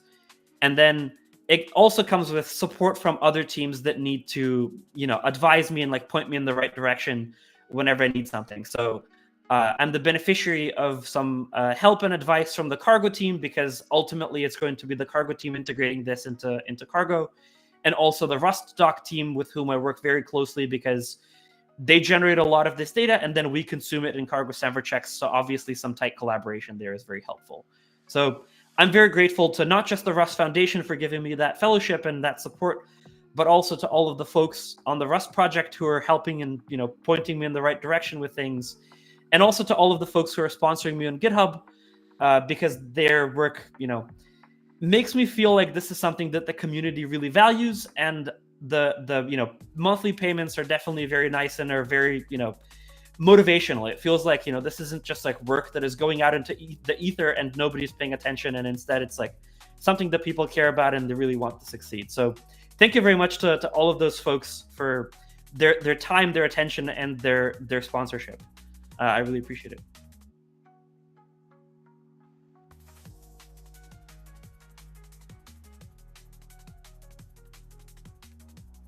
By the way, how did you merge it just now? Like, you're fast.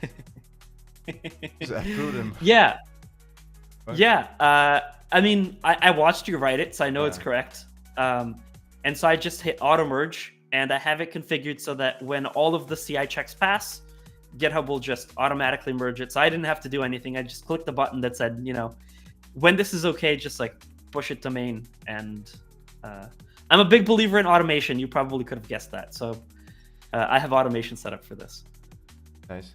We have a question. Does my PR get checked with cargo-semver-checks right now on the pipeline? I think the answer is yes, right? Yep. It's checked on publish right now. So since we haven't published this, it didn't currently get checked. But when we publish the next version, we have a stage right before publish that just runs cargo-semver-checks. Yes, exactly. So it would be. This PR did not change any public API, so it would not be a breaking change for us. Yep. Okay. For the remaining time for the stream, I think let's go for at least like 20 minutes. First, I want to ask you some questions about the CI integration, cargo-semver-checks. Yeah. Moving away from writing lints a bit, but I'm just wondering your opinion on it. Yeah. And of course on Ratatui, because that's my life now. So we have a CI workflow, GitHub Actions workflow for checking the summer, but we disabled it because it was too noisy, because we're like in the middle of moving stuff around heavily. We're just trying to modularize everything, so we have like multiple crates now and move like the types, and now sometimes types does not exist in the it's like breaking changes everywhere and stuff, right? Yes, exactly. Well, at the end we want to have like as less as possible breaking changes. We don't want to break everything, but a couple of breaking changes there. But right now stuff are breaking, and this pipeline was just too noisy, so we kind of disabled it until the next alpha releases, I think, which we are planning to use release please. We probably won't need this workflow by then because release please have this. But the question is, what do you suggest in terms of CI? How should people run cargo-semver-checks in their CI? Should they run it before publish, or is there a way to run it all the time for every commit and then like kind of get reports somewhere, or like what do you suggest? And Yeah, um, absolutely. I will also So just pull up this repo in case. yeah, great question. So right now, cargo-semver-checks is primarily designed to be run right before publish. So that's the thing that the action is best optimized for. That's going to get you the best experience. The problem that you're alluding to is that if you run it on every commit as if you're going to publish right there, you might not have updated the version number to reflect the kinds of changes that you've made. And so that might lead to some friction because cargo-semver-checks will be like, hey, I found breaking changes. And you're like, yeah, I know, the next release will be major, right? And so there's a little bit of friction right there that, is not the best. This is something that I'm actually working with another contributor right now to tweak cargo-semver-checks, the GitHub action, and to make it better for pull request use as opposed to for publish use. So right now it's very good right before publish. That's not on every pull request. Mm-hmm. There is a student in Poland who wants to have a kick-ass master's thesis, who took this on as a project to make it so that you can run this action safely with excellent ergonomics, like work out all of the checkboxes that need to be checked to make it possible to run on every pull request. And that's a little bit of a different beast here, because normally when you run before publish, you're comparing against whatever version is on crates.io, right? When you're running on every pull request, you don't want to run against whatever is on crates.io. You want to run on whatever is on the main branch, for example, right? Or whichever branch your pull request is targeting. Because the question that you're interested in asking is basically, is there new breakage that was introduced in this pull request specifically? And not, are there breaking changes that this branch has relative to crates.io? Because relative to crates.io, like every breaking change that you've merged since the last publish is going to show up there. And that's just not useful. It's not actionable. Like, it's not part of your pull request. It's just something that got merged previously, right? So it's not that useful to flag right there. So there's a bit of work to make this happen. But in an ideal, world, and hopefully in the very near future, we will have a flavor of this action that you can run on pull requests that instead of, blocking CI and telling you, hey, you have breaking changes, will instead leave comments and say, hey, these are the breaking changes that I found. Based on that, this pull request looks like it's semver major. Is that what you intended? Right? Because it's entirely possible that you intended to make a bunch of breaking changes. And the end goal there is that the reviewer should know that these changes are breaking and that they're there, and has made an intentional, explicit decision that is fine. And if they think it's fine, then it's fine, right? So it's not like a, red X or green check. It's a green check from us no matter what, but it's your call to decide in code review, is this expected? Is this desirable? Right? So we can't tell you if this is good or bad. We're just telling you the facts, and it's your decision to make. I think that's the best workflow. It will take a bit of doing, but I think that's going to be a really good place. Yeah, I think that's also what we needed in we will obviously exactly which we'll check before the release. Exactly. Maybe in the release PR, I am not sure. I haven't integrated it yet, but it was quite useful in the beginning while catching small like semver breakages, but now that we're breaking everything, it's just not really run it for every comment. Yeah. Right. I also remember if you're planning a big new major release and you've made a bunch of breaking changes and then you haven't released them yet, then like that pipeline is just going to be red and it's going to be full of errors. So yeah, I totally get it. I also tried to do something here, right? I don't remember the details, but I think I was trying to... we're using that as an inspiration. So thank you for putting that together. Yeah, good to know, because it was like I worked on it and then we kind of realized, okay, maybe not how things should work because of the permissions, and maybe we create a GitHub app and like, oh my god. Yeah. Good to know that at least my effort is not going for waste. So Oh, not at all. No. cool.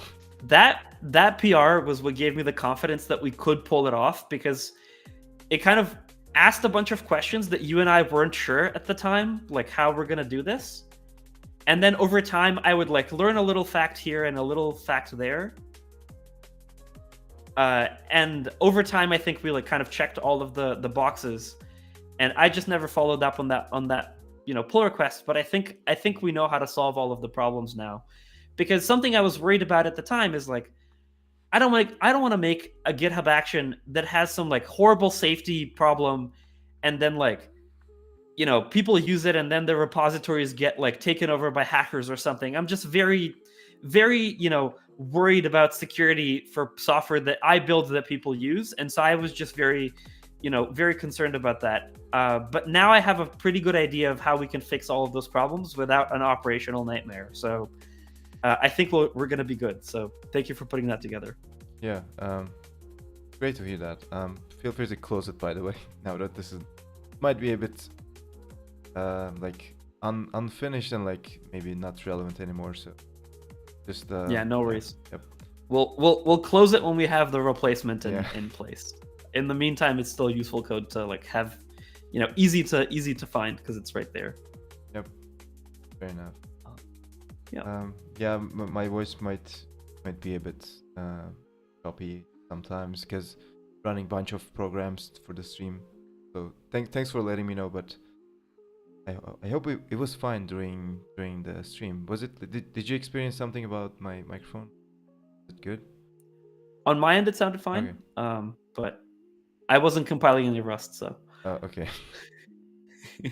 All right then. Yeah, and we also touched on one thing earlier, I think, and said we were going to come back to it, which is like how the schemas work and how we plug in data. If you wanted to quickly chat about it. Yeah, sure. So there was that schema file that we were looking at in the Trustfall Rust doc adapter project, I think. I can send you a quick link, I think.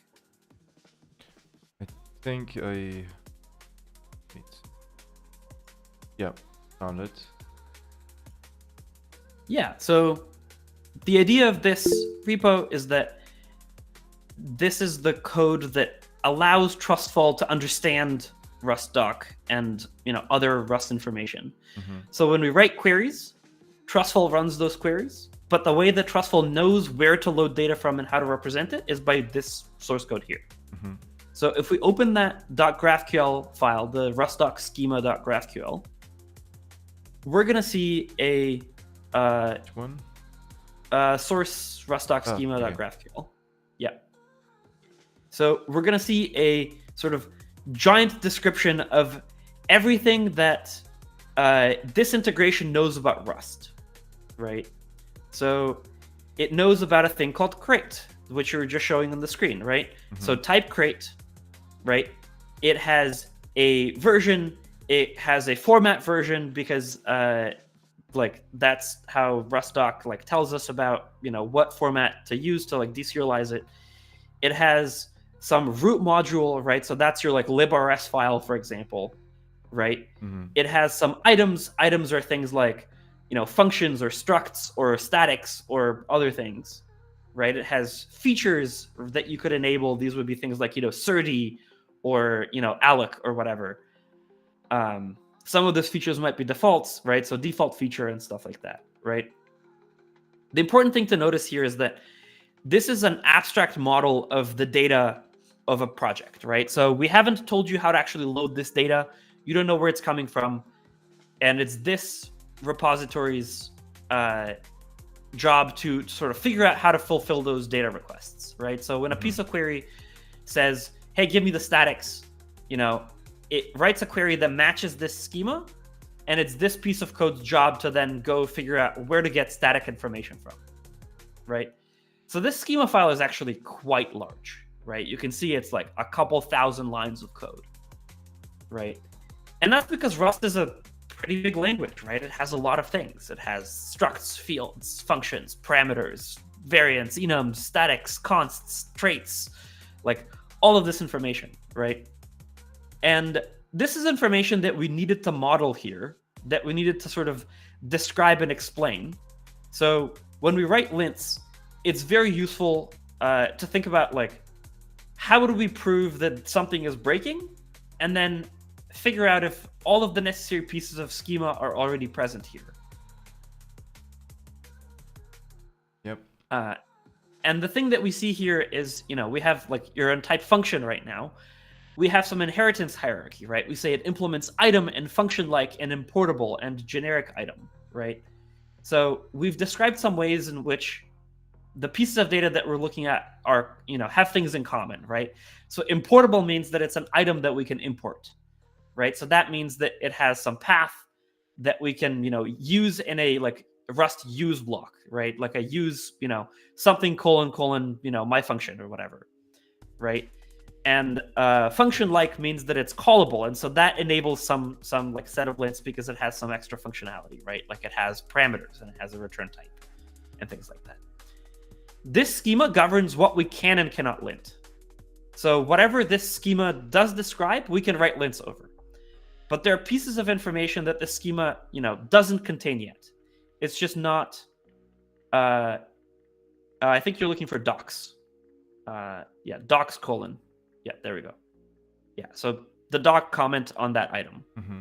Okay. So if the schema doesn't describe a piece of, Rust functionality, then we can't write a lint for it, right? And so every so often we want to write some lints. This schema is incomplete, and so we want to add a little bit to it. And the process of doing that is just kind of think about how, like, what is a reasonable model for the world? Have some experience with Trustfall, ideally, and that's something, if you want, we can do in a future stream. But then just kind of write down the types that are necessary. This would be like type function, and then what things they implement. Like a function is an item, and it's function like and stuff like that. And then what properties do they have, right? So, a variant, for example, would have a name, and it has some docs, and it has some attributes, and it like might be doc hidden, and so on. And then it's a matter of implementing this in the Trustfall query engine. So there are pieces of functionality that say, hey, for this property, like we said, properties are kind of like columns in a SQL table. For this property, like run a piece of code to actually retrieve that information when it becomes necessary, when some query is asking for it. And then similarly for edges like importable path, we again have some piece of code that goes and looks up, all of the importable paths given some function or some struct or so on. So we get to run pieces of code in response to whatever the query is asking for. And we can be arbitrarily lazy about this, right? So we don't have to pre-generate all of the importable paths for a given piece of code. We could just, look them up when it becomes necessary, or generate them on demand when it becomes necessary. So that's another cool fact about Trustfall, that it's querying information that it doesn't know ahead of time, and instead it can just analyze the code when it becomes necessary to give you that information, and then just provide it to you when the query asked for it, like when that piece of information was necessary. Yep, I see. That's quite a bit of work, actually. Everything represented here, and then update Trustfall, map those, write lints, use those new. Yeah, but yeah, you can see there are a lot of commits to it, right? Like it's 2,500 lines that have grown mostly organically over 2.5 years, right? We did not start by writing a complete schema, right? We just added a few small pieces here and there, and then wrote some lints. And then we added a few more pieces to the schema, and then wrote some more lints. So now we're in a place where we have schema for like 50 more lints than we currently have implemented. So if you want to contribute to the repo, you could just write lints. You don't have to know, next to anything about this, this pieces of schema, other than like, what are the things that you're able to query? Got it.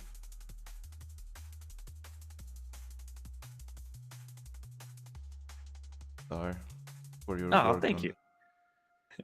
I already sponsor you, right? I appreciate that. For what, $2 or $5? Dude, we don't talk about the amount of money here. It's all about the value in parts, right? Honestly, like $1 a month makes like subjective difference to me, even though, like it's not like a huge amount. It just means that people care, Like that's the thing that makes me keep coming back to cargo-semver-checks, because like people are better off and they're like showing their appreciation. Like, you know, if I wanted to like go make maximum money, I would have not been building cargo-semver-checks. I would have been building, I don't know, the like next like VC funded like AI app or whatever. But like cargo-semver-checks is a force for good in the world. I genuinely feel that. And when people see it the same way and like, you know, support my work in whatever like large or small way they can do, like that, you know, warms my heart and makes me release more things. So just posted link to cargo-semver-checks in the chat. Redrug is building, sponsoring him. That's just show your love, open-source, trust.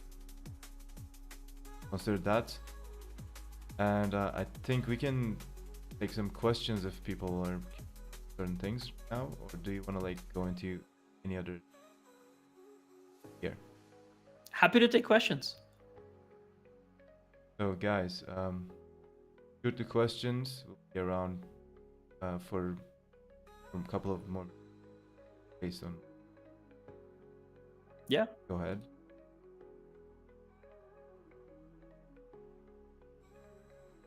Yeah, and in the meantime, while we wait for questions, if folks want to learn even more, you can check out my blog that has a lot more information on how cargo-semver-checks works, how the optimizations work, you know, the process of us adding all of these lints, you know, why this stuff is useful, like some real-world results on like I mentioned, like the top 1,000 crates, like how all of that came to be. There's all sorts of stuff over there, so you will not be bored, I think. Yep. Polarman1 says, thank you for being this enthusiastic for building. It's my pleasure. I'm happy people like it. I want my stuff to break people less often. I also want, you know, less of my stuff to be broken by accidents upstream. So I think it just really, you know, makes everyone better off when this stuff exists. So I'm happy to do it. By the way, do you mind sharing your motivation for making, like, building open source stuff? Just, you don't have to be too specific, or like, you just don't think about it. Just tell me first thing that comes into your. I mean, honestly, like, it just feels good, you know? It's really nice to know that people care, that people, like, you know, use this stuff for good. And I just get a kick out of that. This is something that I started building kind of by accident, because I was talking to a friend, Luca Palmieri, who's also in the Rust ecosystem. And at one point, you know, he was talking to me and he was complaining about how like breaking changes are this like unfortunate accident that keeps happening, and we kind of don't have anything to like, you know, like any way to prevent it. And I was like, don't we? Like, it feels like we should be able to do this. And then I threw together a quick prototype, and then I open sourced it, and that was the like origin story of cargo-semver-checks. So it wasn't this like grand scheme or anything. It was like, you know, a friend being frustrated at breakage and me being like, I think we might be able to do something about that. So I kind of got nerd sniped by it, but honestly, I have no regrets. I'm excited to be here, and it's a thing that exists for good in the world, and I'm happy it's there. So nice. I like it. When was this? But when did you start? This was about 2 years ago, maybe 2.5 years ago, something like that. I think the first release had like 7 lints. I wrote a blog post called Toward Fearless Cargo Update on my blog, and I think YouTube doesn't like me posting comments. So I think you might have to send my blog link, because I tried to send a link and it like auto modded it or something. I need to send it. It's all good. Let me find it. What was the? Maybe I can just send your blog. Yeah, that's perfect. Yeah, and there's a semver tag that has all of the posts. Yeah, perfect. Okay. Vitaly asks if you ever considered building an AI startup? And how did you decide to do semver checks? We kind of like answered that, but Yeah. how about the AI Um. startup? Yeah. I think it's an interesting space. I haven't decided sort of one way or the other on like AI specifically. I think it has a lot of positives. I also think it has a lot of question marks for, in various places. So AI startup, like, just to like capitalize on the hype of AI, I wouldn't do. That's just not my, MO. That's not how I do things. But I am excited about better tools existing in the world. And so I wouldn't necessarily like rule out starting something at some point. I have, built some tools that are not just open source that I've like, given to companies in exchange for like compensation and stuff like that. Whether I just like go, all out that route or not, no firm plans right now.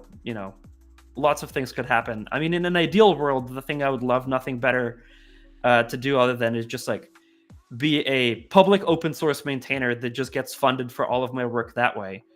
But in reality, despite my best efforts, it's actually very difficult to get, funding for truly open source projects. So it's very difficult to, pay my rent and my living expenses just doing open source. So I'm doing the best I can. I'm fine for now. Like it's not like I'm gonna go homeless, but like the more people love my open source, the more I'll be able to do open source as opposed to doing any other way that I could pay my rent is the way that I would frame it. So I would love for everything that I build to be like completely free and available to everyone. At least so far, I have not been able to pull that off. It's just a very, very difficult ecosystem out there. Like there are lots of, people that use cargo-semver-checks that are getting way more benefit out of it than they're like contributing back over GitHub sponsors. And I hope that like we have an ecosystem level shift of recognizing the value that open source brings to companies that make lots of money. Yep. I mean, I agree. Companies should be better at supporting open source. I agree with that comment 100%. Yeah. Being a full-time open sourcer is for anyone deals with open source projects. So yeah, takes some time, some effort, but I think we'll get there. Like, and you're doing fine actually. You're like building very cool stuff. Getting backed by the Rust Foundation and like doing the contributing real value. I think that should be the most valuable thing. Yeah. Yeah, I appreciate it. Those are the facts. And I think the reason why you don't start you don't launch an AI startup is because you're making a lot of money already from cargo-semver-checks, like couple of thousand per day probably. So that's probably why, right? Another reason. I wish it was a couple thousand per day. Yeah. I that would be lovely. If I got a couple thousand per day, I would definitely just do like open source full time. That would be amazing. I think right now we're like a ways away from that. Dude, I have a business plan for you. Just charge like 100 per lint. How about that? Yeah. Or like, hey, we found breakage. Like for $100, we'll tell you what it is. Good one. The monetization strategy. I like it. Yes. Or you just put like ads, like unskippable ads in the CLI. You're like, okay, oh my god. You have a breakage, but just watch this ad for 15 seconds. Yeah. Spinner. Well, yeah. That would be terrible. I hate ads, but yeah. I'm trying very hard not to go there. Yeah. Yeah. Best of luck, man. Best of luck. I think you and will succeed in not making that happen, but let's see. Yeah. And I think we got one more question. Will cargo-semver-checks support LinkedIn breaking changes in CLI binaries APIs? So in order, like, you can have a binary that also has a library component. That is how cargo-semver-checks works. We can lint the library component of your binary for sure. We already do that today. technically binaries can have more of an API than just that, right? They can have like, what are the flags that they support in the CLI, for example, and things like that, right? And that would be super cool to have. In principle, we definitely could support that. We just don't have the machinery for it. Like, the thing that we would need to be able to do is read the like, -- help text that describes the various different CLI flags. And then we would write lints that instead of saying, hey, this static used to be this way and now it's that way, we would just need to say, hey, this like CLI flag used to exist and now doesn't exist. Or it used to like, be allowed to be called with no arguments and now it takes like at least one positional argument. And so that's a breaking change, right? So the thing that we would need to do is, someone needs to sit down and write down what are the rules, like what is semver for a CLI app? And then having written down what is semver for a CLI app, then just figure out how to do the plumbing for that data. Write a schema, do the Trustfall integration for it, and then just implement some of those lints. And that is, it definitely takes a little bit of work. We need to sit down and like, do that. But it's not like mechanically impossible, right? Like there's nothing preventing us from having that, right? And so it is something that I would love to exist. It's not something that's my primary focus right now, but I'm confident that, in the long run, either I or somebody else, would be able to build it. And if someone else on this stream wants to do that, like, please reach out. I will very happily mentor you and point you in the right direction so you can pull that off. Yep. By the way, Vita is the author of the Bon rate. I don't know if you ever used it or checked it out. That's awesome. It's really cool. It might be like very relevant for him to use cargo-semver-checks. I don't know if he's already using it, but I can definitely see that happening. So yeah. Nice.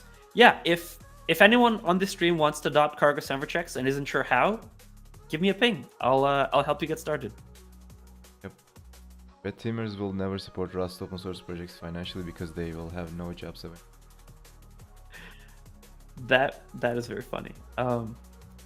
I think it'll be a while before we get rid of all bugs, but there's a lot of research that says that about 70% of all vulnerabilities are just memory safety violations. And so that still means that there's a job for like 30% of the bugs, right? But I would love to just like wave a magic wand and get rid of 70% of all security vulnerabilities. Like that would be huge. Like if we could get rid of like 70% of all semver violations that happen by accident, that means that like cargo update breaks for people like a fifth as often. Ooh, we have a comment that says your crate API is proc macro based. So the interesting thing is that proc macro based crates also have a public API. It's what proc macros they have. So we can still lint with cargo-semver-checks to make sure that the same proc macros exist. And if we had a better idea of what those proc macros take, like, what arguments you can feed them and whatever, then we would be able to lint that as well. It's just that with proc macros, that's imperatively defined, and so it's not something that we can read right now. But if you have an idea on how to do that, it can become even more useful than it is today.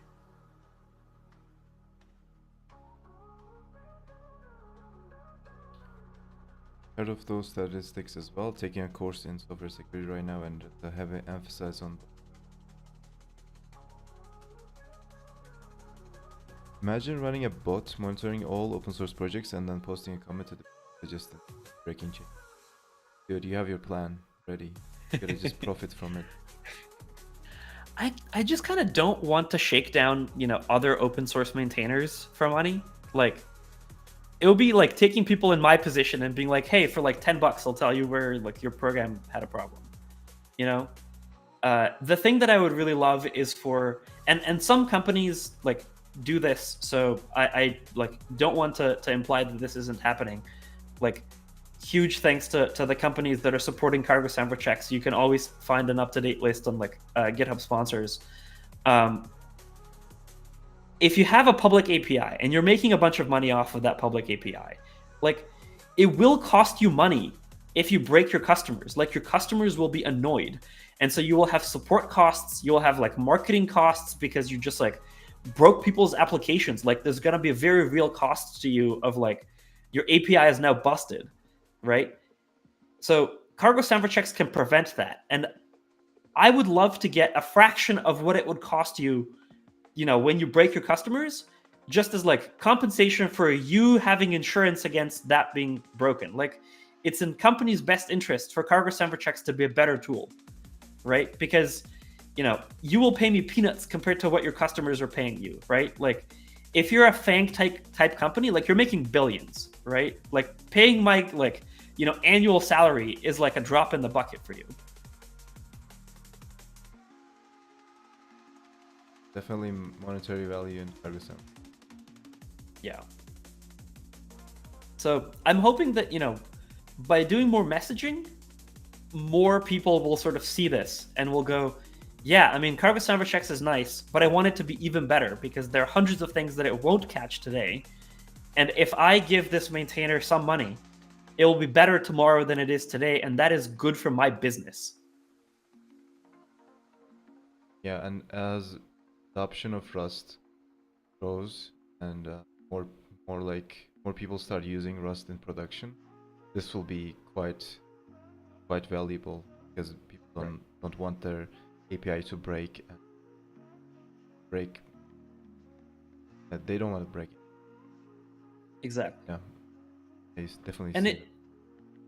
it just really sucks when stuff is broken, right? I did a bit of back of the envelope math because I gave a talk at RustConf on this, and the sum total cost of breakage annually is on the order of tens of millions of dollars per year. It's just, the problem is that it's distributed across everybody that uses Rust, right?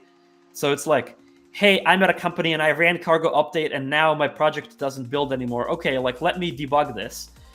But if that broke your project, it probably broke like 1,000 other projects. And so a whole lot of people now just had to take time out of their day to fix a thing that they didn't break, that they didn't plan on having to fix, but it's now their problem to fix because now it's broken, right? So that sucks. It's just that the problem is that this is a very widely distributed problem, and we just kind of have gotten used to this being a problem to the point of, like, oh, that's just the way that things are. It sucks, but what can you do about it? And the answer is you can make better tools, right? You could support those tools, and then the breakage will happen less. Definitely,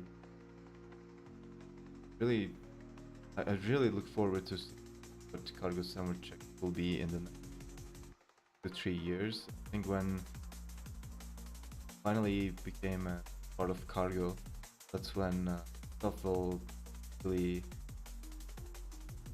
like in a good shape in terms of not breaking. Yeah, Absolutely. quite good stuff, man. Love it. Yeah. And if folks want to learn even more and want to get a taste of like how complicated is this really to check, all of the stuff that cargo-semver-checks looks at, I have a blog post that I wrote on like deciding whether a trait is sealed or not. It's probably like the second from the top. Yeah, is this trait sealed or not sealed? Right. This is a blog post that talks about a little bit of the analysis that cargo-semver-checks does under the hood. It starts with a very simple question. It's like, here's a simulated pull request. Your coworker opened this and says this is fine. Is this fine or not? Like, are they right? And it's a like 10 or 15 minute read blog post because there's just that much information to go through to decide whether your like coworker's one line pull request is fine. And that's something that I would never want to do by hand. Like, I implemented this in cargo-semver-checks because I never want to think about it again. It's just too complicated to do by hand. Let the computers deal with it. You know what I mean? Yep.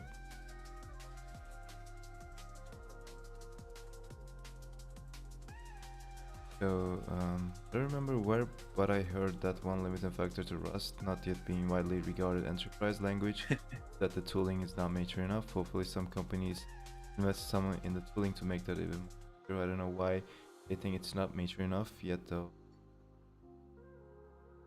Yeah. a lot of this is like perception type stuff, right? Like, it's like the facts are one thing, and then the perception that people have in their mind was maybe, you know, like looked at Rust in 2015, decided it wasn't mature enough, and then like at what point do you reevaluate versus just like keep saying it's not mature enough? You know what I mean? So I think Rust's tooling is phenomenal in many cases, honestly. Like the diagnostics that you get back from the compiler when your code is broken are just second to none. They're phenomenal. I think, you know, tooling like release please and cargo mutants is just really amazing to use, and it helps us just do the right thing by default.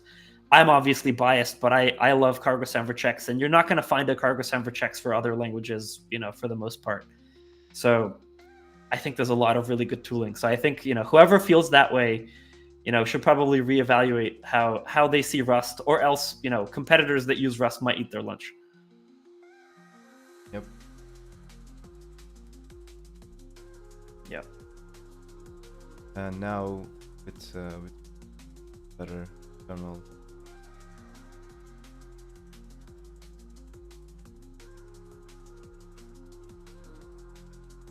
Yeah, I think it's a fantastic foundation. There's just so much really good tooling. Like the stuff that I've seen you build with Ratatui is just absolutely incredible. And I get the impression that Ratatui makes a lot of this stuff like possible for, you know, like average Joe people like me that don't know the first thing about a terminal user interface. I feel like I have something where I can just kind of dive in and, you know, get started. And cargo-semver-checks benefits from a lot of this as well, right? Like we have fantastic libraries like Rayon that does parallelization. We have, you know, like Surdy for deserialization. We have the Rust doc tool that just gives us a lot of this information about what is the API of the public crate, and like we just don't worry about it. We just get to assume that it exists, and it's some other tool's job to figure it out, you know, how to do all of the compiler analysis and give us this machine readable stuff. So I mean, I love it. I think all of that stuff made cargo-semver-checks easier to build, and that in turn makes other tools easier to build. And so we just end up in this positive feedback loop where the tools keep getting better because the tools to build them with keep getting better, and so the tools keep getting better. Yep. Hopefully Amazon and maybe Microsoft kick some money into Rust building project. Yeah, hopefully, man. Yeah. And there's this program called Open Source Pledge that I really like, where companies are encouraged to donate. I forget the exact amount, but it's like several $1,000s per engineer that they employ per year to the open source dependencies that they depend on, right? So for, you know, even like not too large companies, like this is not a significant amount compared to like salaries for their engineers. And if every company did this, then open source would be in a massively better place, because it would just make a huge amount of difference, I think.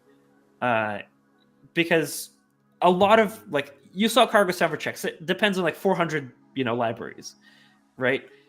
So if everybody contributed, you know, a few $1,000s per engineer to every single one of their dependencies, we end up in a situation where, like, sure, any individual project from any individual company, like, gets a not too large of a sum, gets maybe like, you know, a few dozen, a few hundred, like, dollars per month kind of thing, right?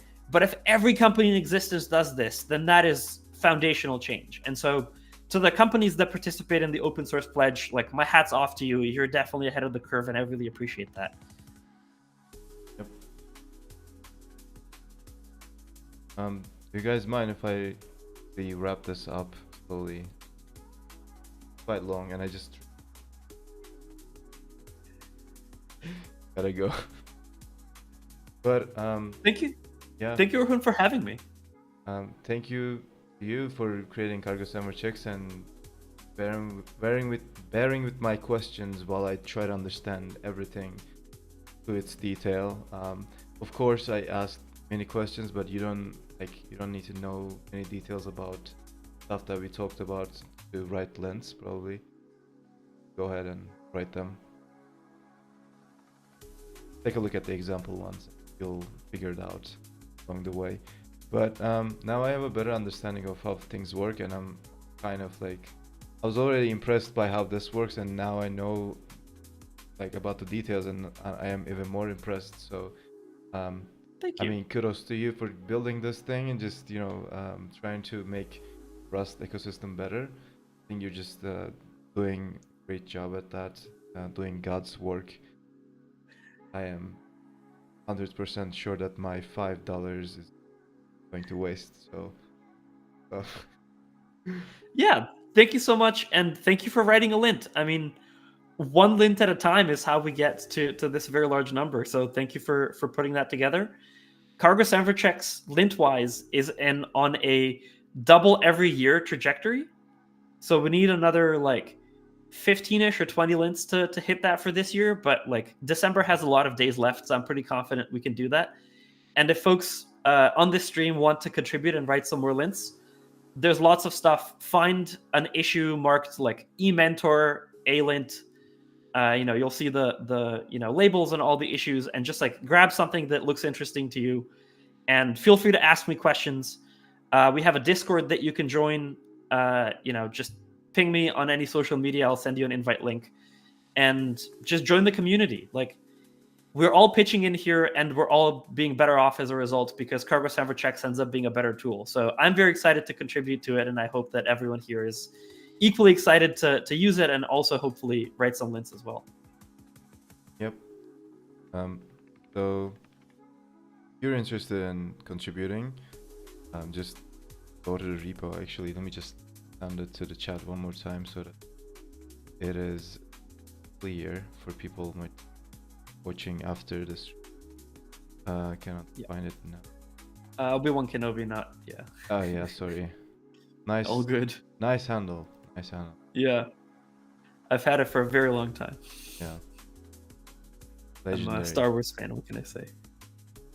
So thank you to everyone who tuned in and asked questions, and I hope this was useful for you. It was definitely useful for me. It was fun to learn.